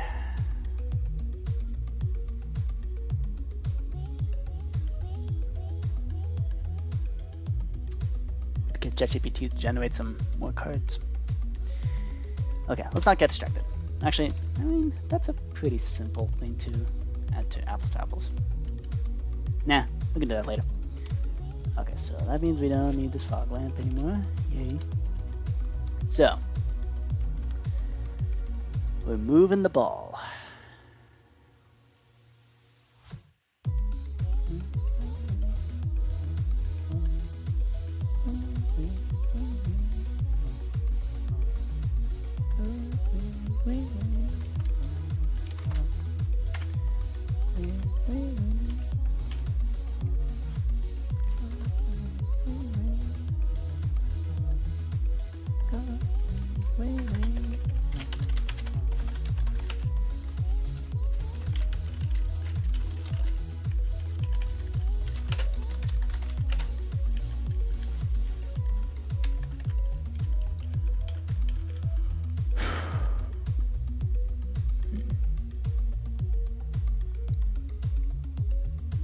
Okay.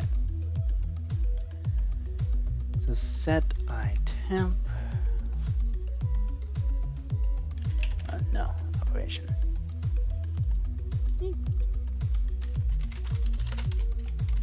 Ball ID equals at S. Ball ID.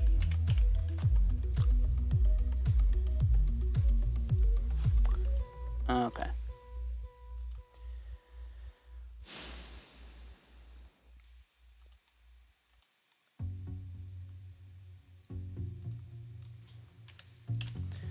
So when we're actually moving the ball, we're going to be executing as just the entity that is the ball itself. Okay. So we make sure we don't move any overstands, and we set any ball IDs that happen to be there.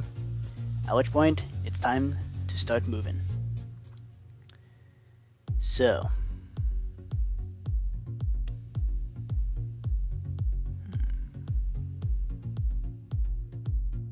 okay, we definitely want to do this. Plays operation item ball ID equals pet s ball ID. Okay. So that's going to teleport the entity there. Global players reset. Yep. Okay. Cool. And so, if this going move direction matches 1, that means we're going up. So that's the direction we're supposed to be going.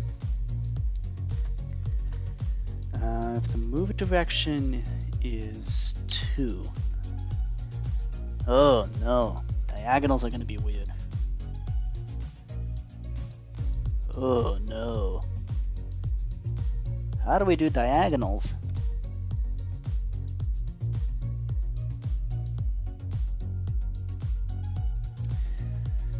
Let's see if I can figure this out. So, paintbrush. So the ball is here. We want it to move we want it to move this way at 0.5 blocks per tick. Because that's the measurement of speed here. Now, we want that to be the case in any particular direction.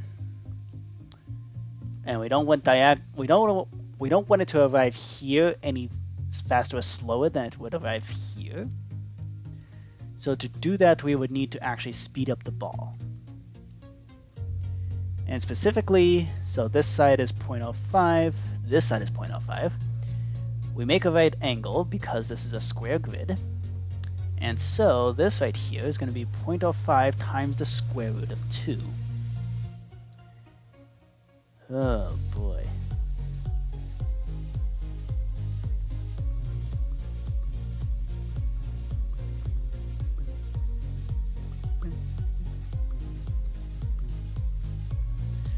So 0.05 times the square root of 2.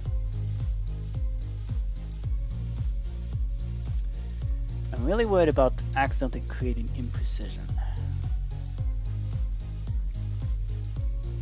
Okay, I think it'll be fine though. 707.107.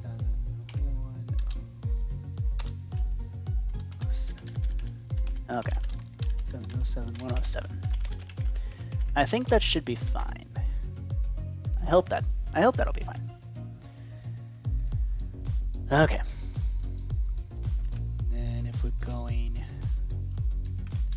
to the right, we want that to be negative 0.05. Oops.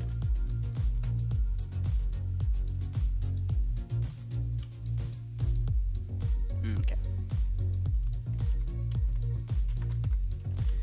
So that's going in the negative x direction. And then here, we're going down and to the right, so that's negative both of those.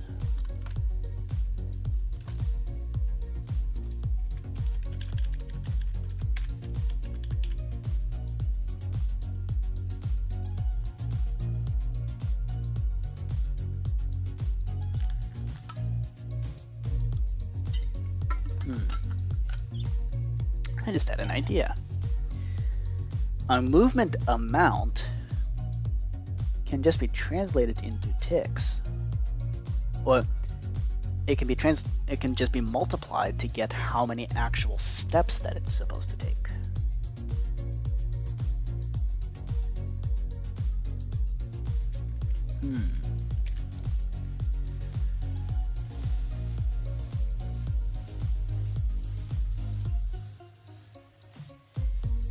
Okay.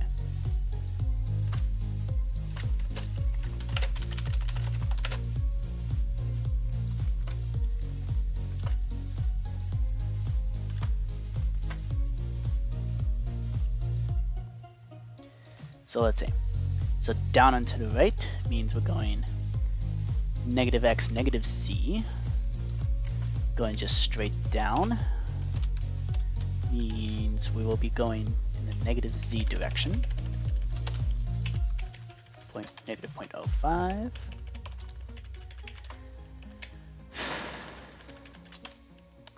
That's down left.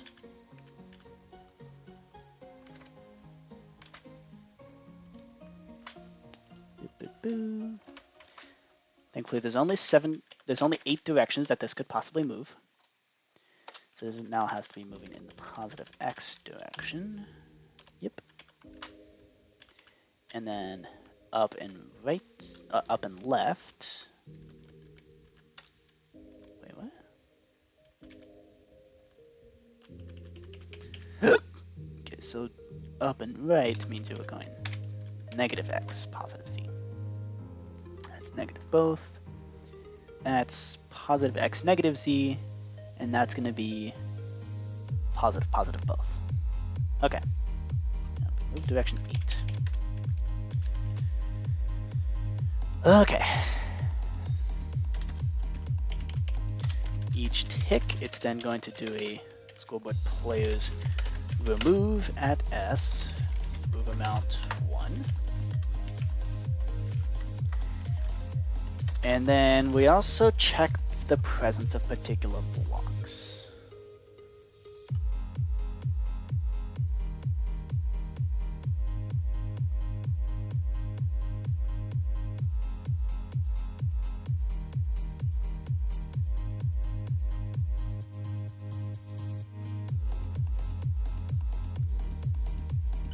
Okay. So in the presence of particular blocks, we're going to have some different effects. So like, for example, and also we're going to have different effects depending on what we land on. So for example, if we land on a flag, then it's going to be a, then, yeah, basically that's the victory. Okay. So this is moving the ball. Remove one. Very good.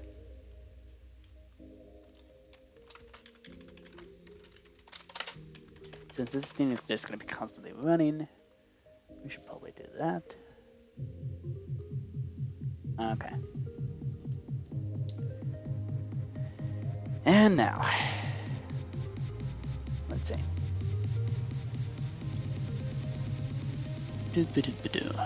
So if it lands on glowstone, if it ends up on a glowstone block at any point, it needs to immediately zip over to the other side. Or do an animation.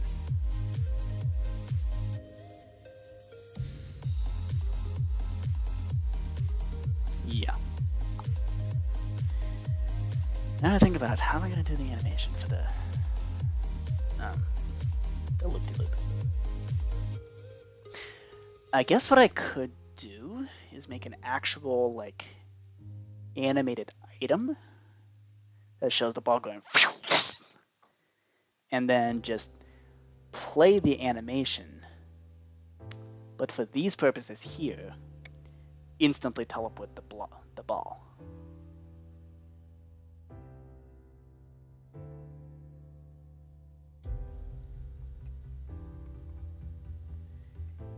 Yeah.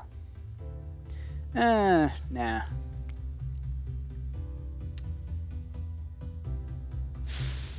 Ooh, here's an idea. Can we make the channel try to? Yeah, sure, go for it. I just had an idea. Don't do glowstone. Don't do glowstone for both sides. Red wool and orange wool. Orange wool and blue wool. Like light blue wool. Make it like the portal. Which means... Oh yeah, sand traps. Which means water should be like a cyan wool, something like that. Not light blue. There we go.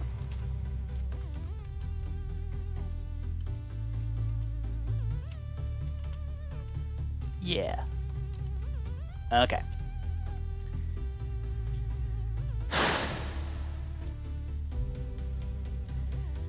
So the animation is going to depend on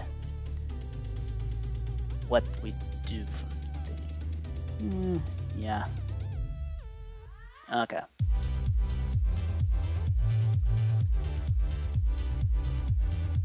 Huh. Cool.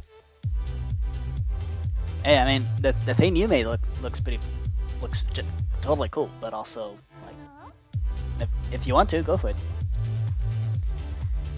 Okay. Golf.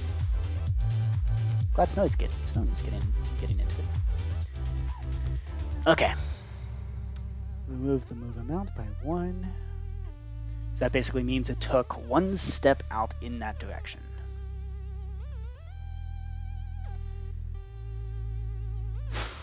So then, let's see. This is where we gotta do the green wool, red wool thing.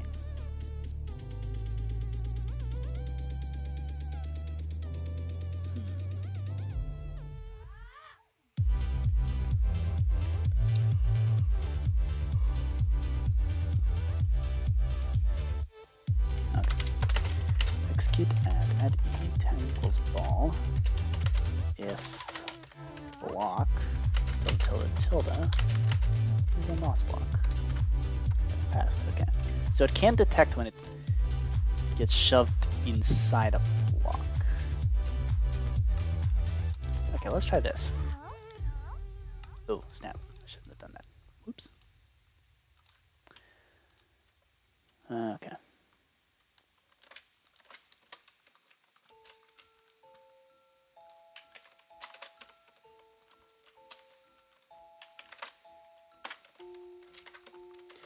Okay, what I wanted to test is add e tag equals ball if block tilde is a moss block. Okay. Tell you what, you can. I would say hi. Yeah, I'll. Yeah, we'll get in touch.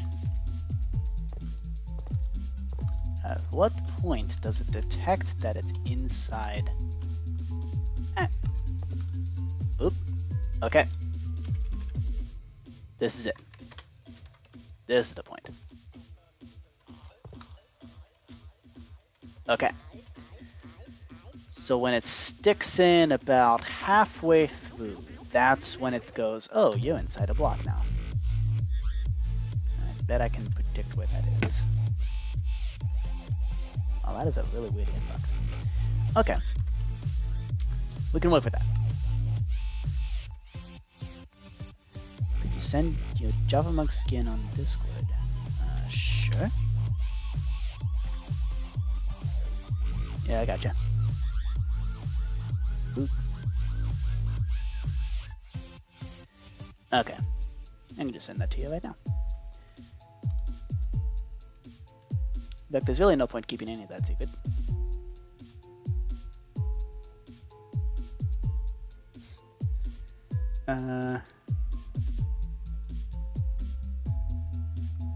Let's see. The skin was made by one of my friends who I don't even know if he's still around, but he's a his name is was Lego Glitcher. I don't know if that I don't know if he's still around. Look at me now. You like the shades? Nice. I like them too. Okay. Let's switch the mood. There we go. There we go. Skulls. Alrighty. Let's see. So it's gonna detect when it crashes into a block.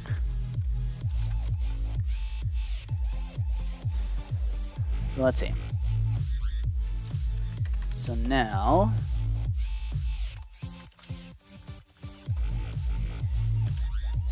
if at s if block tilde is a lime wool.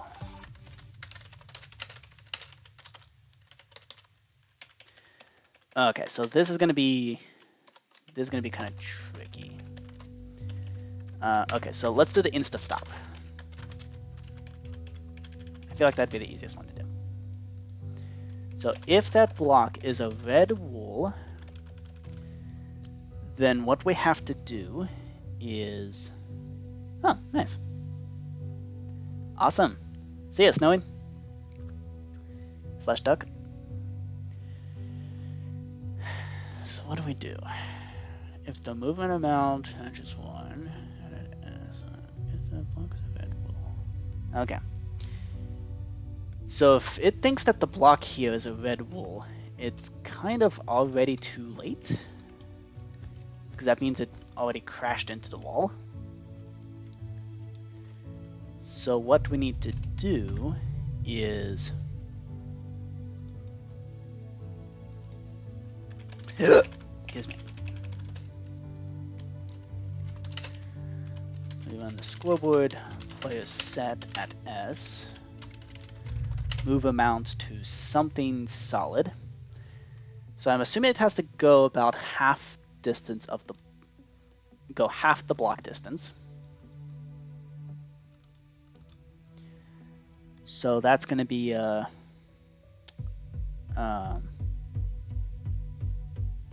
what's it called? Why am I losing the word? It's getting late. Okay. We need to go right. So we're trying to go half a block, and we can only do so in 0.05 step increments. Okay, so it changes. It's going to change the step. You have 10 moves to get back to where you were going. And what this is going to do is it's also going to set the scoreboard. Okay, so let's do. We want it to go back exactly the direction that it came from, not bounce off in 45-degree angles. So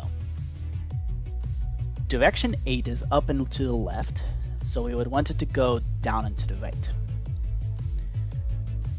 But if it was, which is direction number 4. 1, 2, 3. Yeah, direction number 4.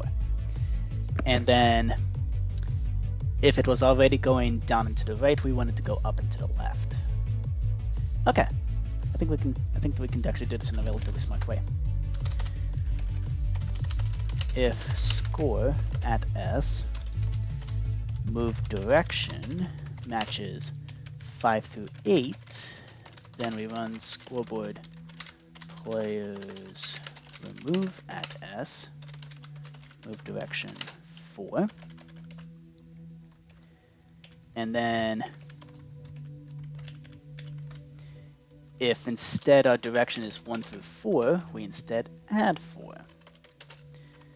So if we're going up and to the right, which is direction number 2, then 3, 4, 5, 6, add 4, you go down and to the left. Okay. I think we got this. So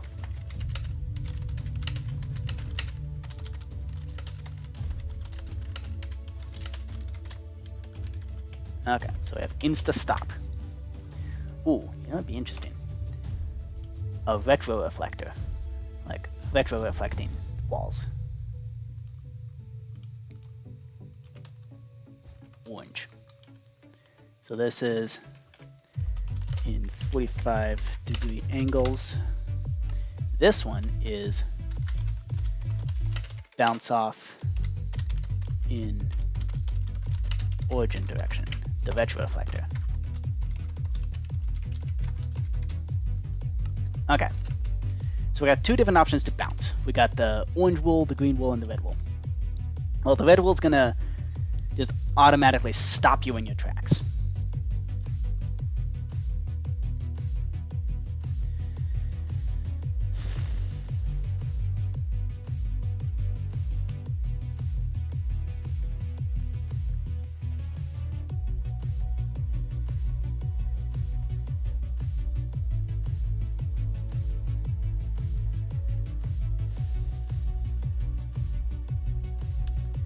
Actually, you know what we could do? Rather than bouncing... Okay. This would actually be good for the orange wool. This is retro reflector. Insta stop is going to have something else. But for the retro reflector, we just changed the direction. I think we do need to actually, like, briefly scooch it back to the origin point.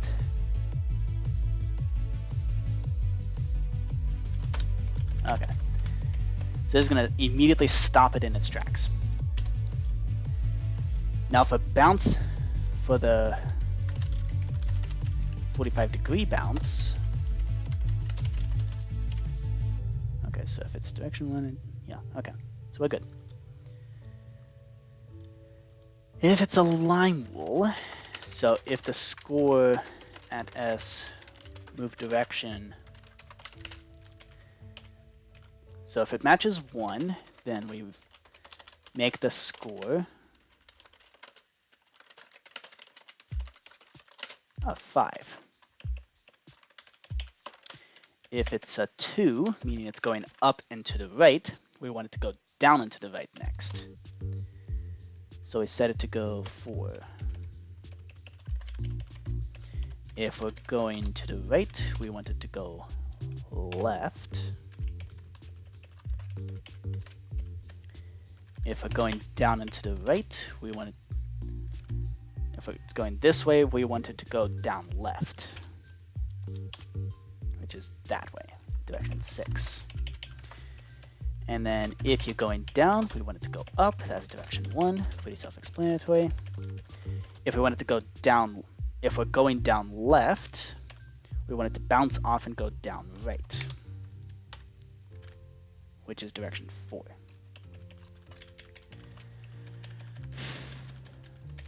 And then if we're going left, we want to go right. And then if we're going up left, we want to bounce off and go up right. Oh crap, this is doing a swap thing again.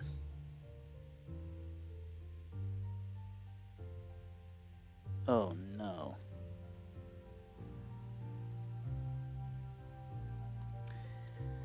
Okay. And that's gonna have the same kind of swamp issue. Crap. Crappity crap crap. Why can't any of this be easy? Swapping. It's always...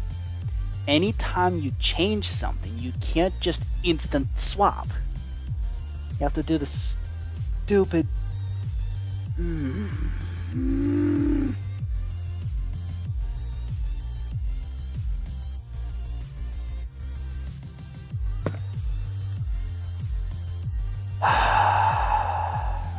how do we do this?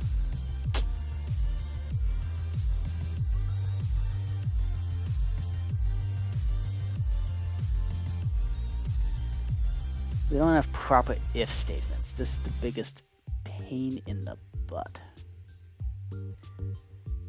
Because we don't have the kinds of if statements that let you skip over things.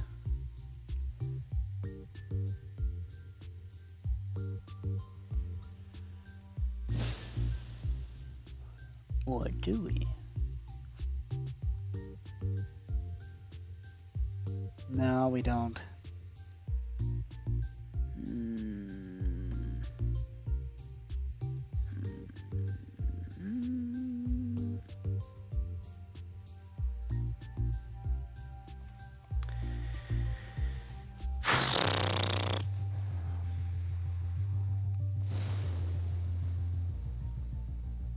Okay.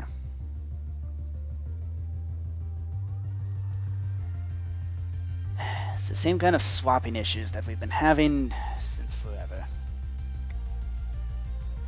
This whole thing is just stupid.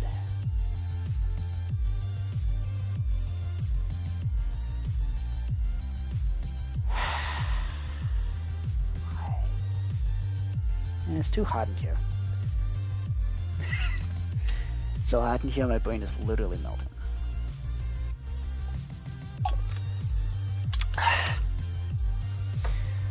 Hopefully it's cooler outside.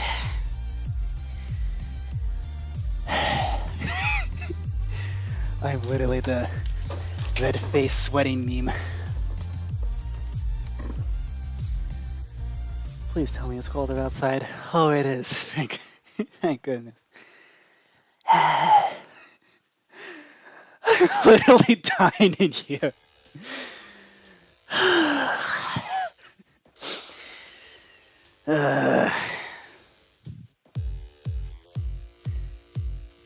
Not a meme, it's the red face sweating emoji. Oh, by the way, I got a dress. This is actually mom's dress. It's decided to try it out, because why not? Okay, to be fair, I'm not a huge fan of the limitations on mobility. However, I do now have the ability to do this. Let's see if I can get this on camera. And that's cool. I like the fact that I can now do this. Oop, almost fell into the gallery. I get to be nice and graceful little ballerina. Also, I can do a little curtsy. I don't know. It's interesting. So here's the thing. So little lesson in self-expression. I'm standing up because I gotta cool down a little. Little lesson in self-expression. So no matter what you use to express yourself, there's gonna be some benefits and some downsides. Now, we're not gonna cover the social aspect at all because I'm unable to detect that. So, example, painted nails. Benefits, shiny. Downside, well, you gotta watch for things that could scuff it up. But if you have high quality nail polish, pretty much the only thing that can scuff it up is like bleach or Clorox. So pretty much just be careful around that and repaint afterwards, and it's fine. So not that much of. And also, it does take some skill to figure out how to actually paint your nails without wasting a whole bunch of polish. I've yet to figure that out. And I need to repaint. That's weird. It keeps chipping off. That's weird. So that's nail polish as an example. Example 2, beard. So benefit, you can, if it's long enough, you can go indubitable, just thoughtfully.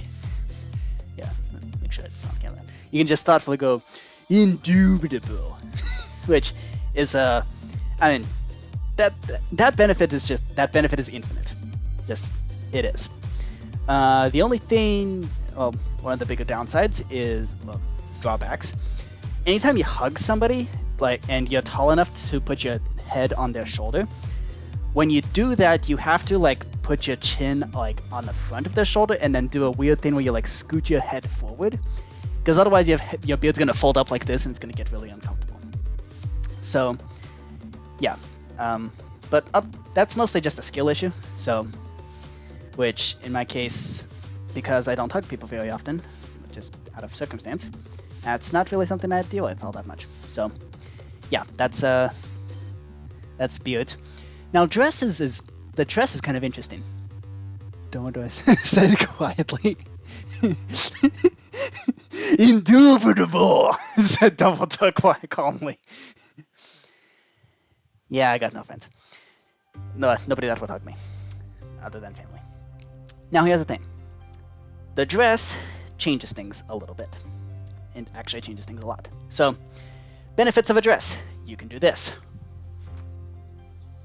You can do this. Also, if you're sitting, and the dress is long enough, you can keep your legs warm, which is a huge deal unless the room is really hot right now. But my legs freeze all the time, and so do my feet. So when you're sitting, you can basically kind of you can almost do like this, and like you can basically act like a chicken roosting, and like you can't see where the feet are, and it keeps your legs warm. So it's kind of interesting in that regard. Just don't do this outside, because otherwise the bottom of the dress gets all dirty. Indoors you can do that, like when you're sitting. So those are the benefits. The drawbacks, it really limits mobility. Like walking is really weird, because like this part of the dress can like scuff up, can get like stuck between the legs, and it just acts weird. Also, stairs. If your dress is too long, you have to go upstairs like this, which you can see as either an upside or a downside, because if you have to go up the stairs like this, then you can act like a proper British lady who's like I don't know, like play Pride and Prejudice or something. Like you can just you do like a you can go something like that, pinky outs and everything. I mean, that is fun to do. However, if you're trying to go upstairs and carry something, like I was trying to carry my tea upstairs, it's very difficult to do that. Probably a skill issue, but also, this is one of those cases where I don't know if it's actually worth trying to figure out how to get around that skill issue. Because seriously, it really does limit. Like, I mean, I kind of like the fact that it kind of flows like this. So, I don't know. A dress could be fun on some days, maybe not an all the time kind of thing. I don't know.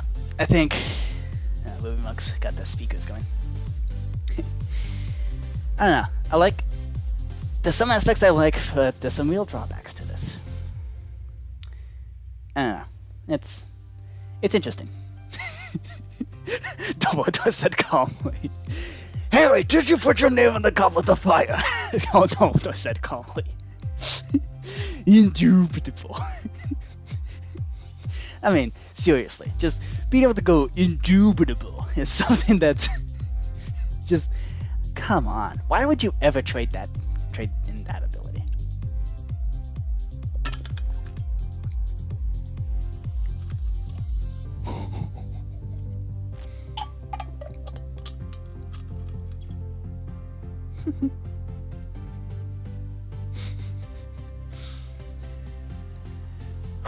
Okay.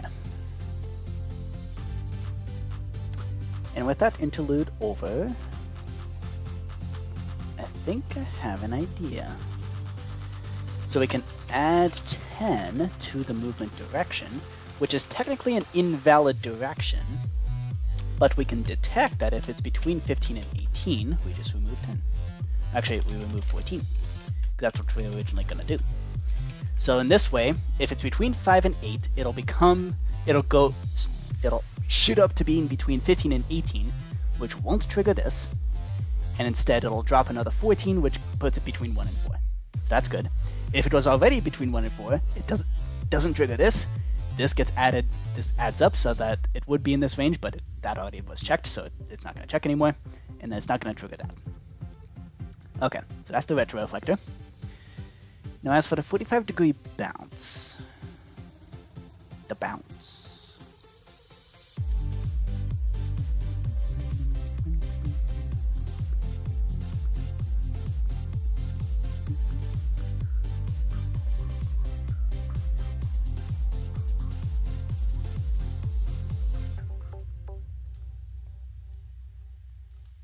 That's constellation. Okay. Right. So how do we do this? 45-degree bounce.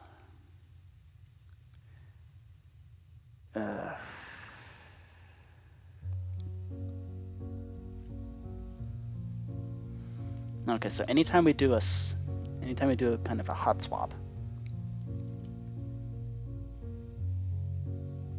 Hold up, is there anything going in? Okay, if it's going up right, it should be going to the, it should bounce off to up. So up bounces back to down, up right becomes up left, right becomes left, down right becomes down left, down becomes up, down left becomes down right, and then up left becomes left becomes right, and then up left becomes up right. Okay, so that means that these four, this is just another swap. So if we just do one of these, that allows it to do that, and then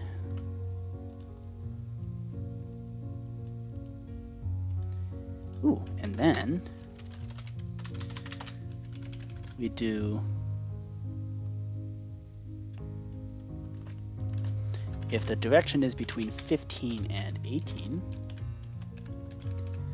run scoreboard players remove at S, move direction 10. There we go. Okay, so that's the 45-degree bounce, that's the insta-stop, and this is the retro reflector. Cool. Those are the main materials to worry about. And then the light block is you're just not allowed to even go in that direction. So on the walls where you wouldn't be allowed to, that are just like invisible boundaries, I'm just going to put light blocks, which aren't going to actually do anything because the dimensions are perpetually bright, which I really like. I really like that aspect, the fact that I don't have to worry about the light.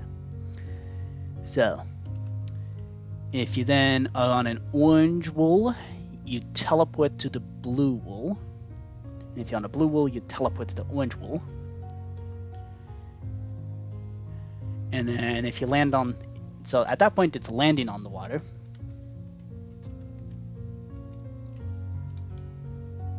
Yeah, okay.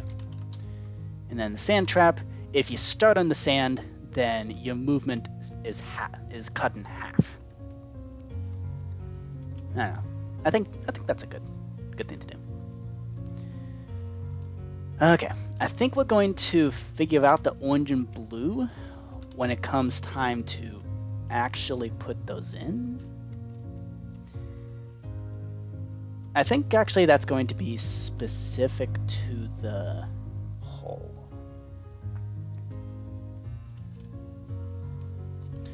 And then we also can't do orange if we're going to do that. This can be yellow. Now it's a traffic light. Okay. Yeah, let's make this a yellow wool instead as a red reflector. Yellow instead of orange. There we go. Okay. Instant stop. This will be boing or reflect. This is a boing. And then right.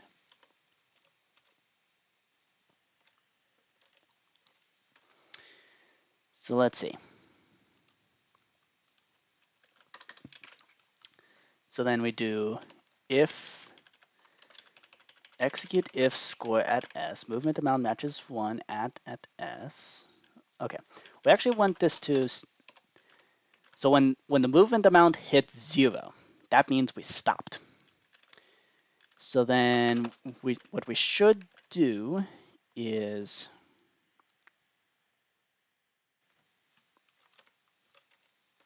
okay, I'm curious, is this going to work? Okay, we can detect a block underneath. Good. We're almost done with the live stream. Let's just turn on Fable. Favorites on. Okay.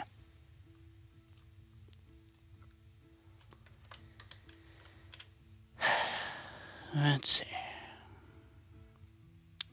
If score move amount matches 0.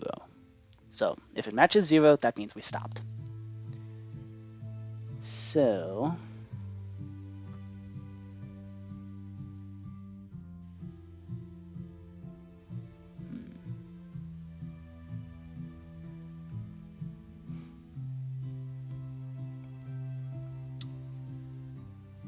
okay. So once we stop, what we should do is that point needs to be marked as this is where the ball is.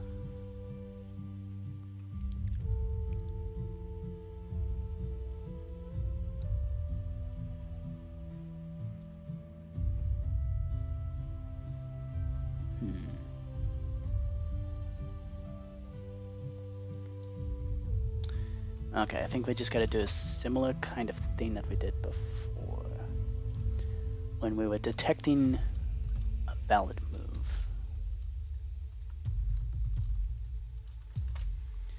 So we use interaction entities for the customizable hitbox. Yep. Named temp because it's going to get immediately removed as soon as I have the chance. And then tag the armor stand within that distance. We're tagging it as a ball. And then immediately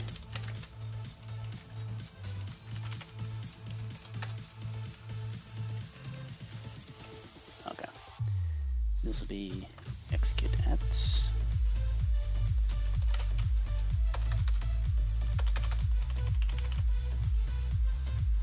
And ball. Yep, just like that. And then so we add a ball. And then what?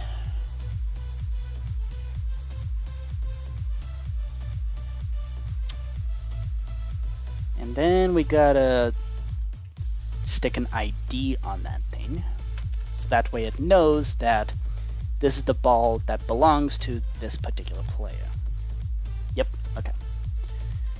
So we gotta do scoreboard players operation at E. Ooh.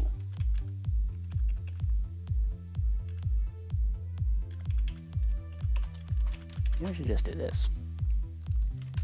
Scoreboard players operation U equals at S ball ID.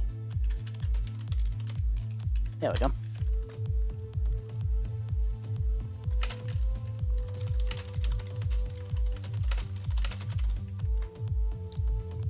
Okay. And then what we gotta do is so once it stops, find an armor stand and stick it down. Stick the claim.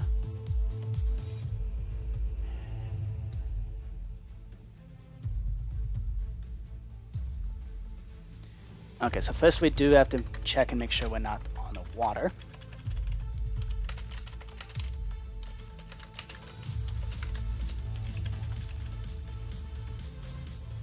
So if that's a blue wool underneath, oh no, light blue wool. That's what we're done. If it's a light blue wool, then we run the function Minigolf water hazard.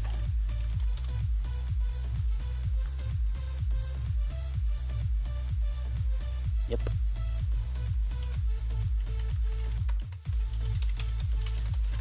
And that should basically, that's basically going to reset the player to the starting point.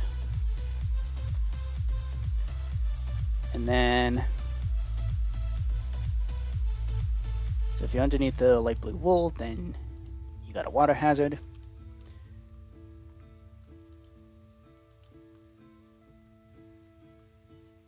Yep, and that should all work out anyway.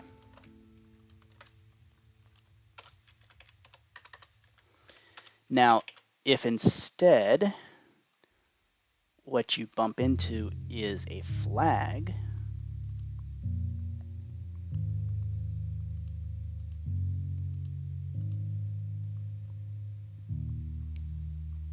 okay.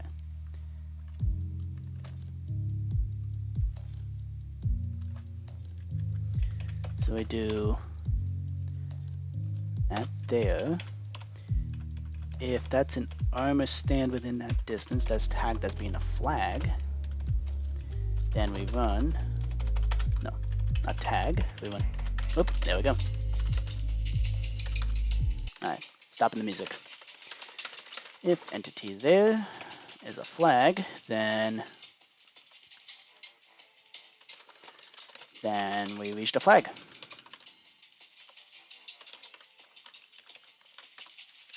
Alright. Cool. And that's going to be a separate function here. To be done. Flag.mc function. Alright. Excellent. And then we also got to do kill at E. Predicate equals minigolf in dimension. Tag equals flag. Alrighty. So this is the system that's going to actually move the ball. It's going to teleport in the particular, depending on what direction, it's going to actually physically move the ball. Yep, I think this is pretty critical to when we have the windmill going. What we're going to do is basically have the actual windmill blades have the red and green wool and whatever. So that way, when it bumps into that wool color, it'll either stop, or I might even make the blades out of lime wool so that it bounces off. It could be kind of cool. I don't know. I'm kind of excited for the windmill level.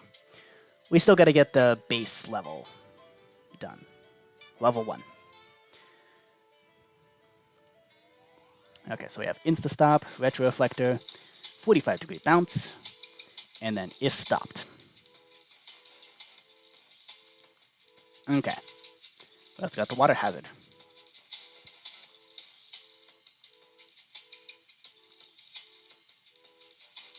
Yup. Okay. So from here, what's left to do is we need the functions flag, water hazard. We need to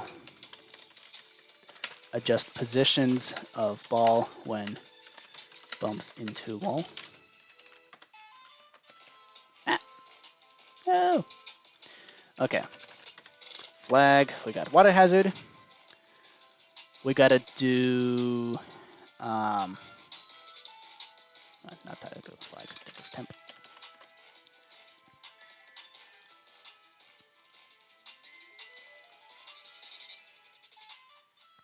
Yup.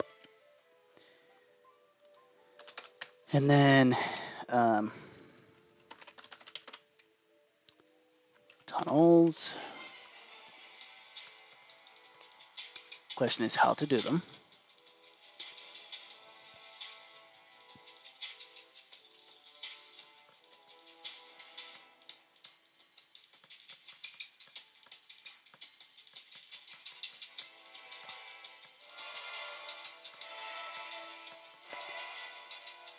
Yep. Okay.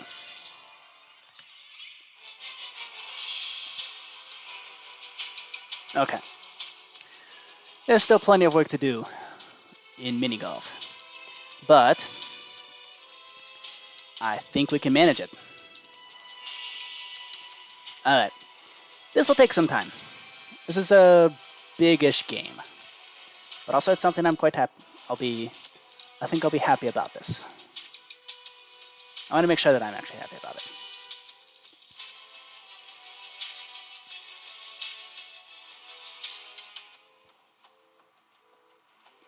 Okay, so we should also do a nobody can.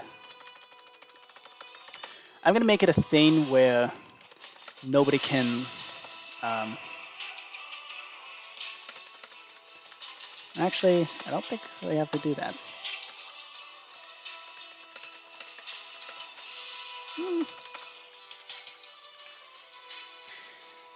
I'm only gonna have that a thing if it becomes an issue. If there's issues with multiple people shooting the balls at the same time in different places, then I might do a thing where only one person can shoot at a time. But otherwise, I don't see why. I mean, you can't have balls collide with each other, so I don't see why that would be an issue.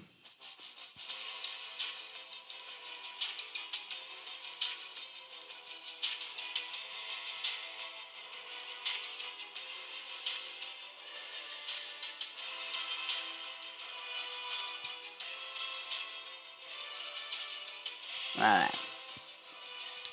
I think that's quite enough for this stream. Okay, I'm going to set spawn points here.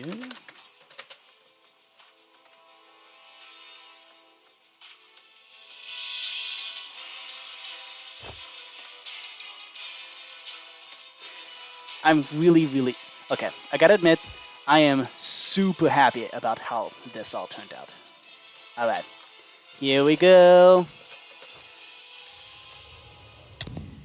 I'll see y'all later.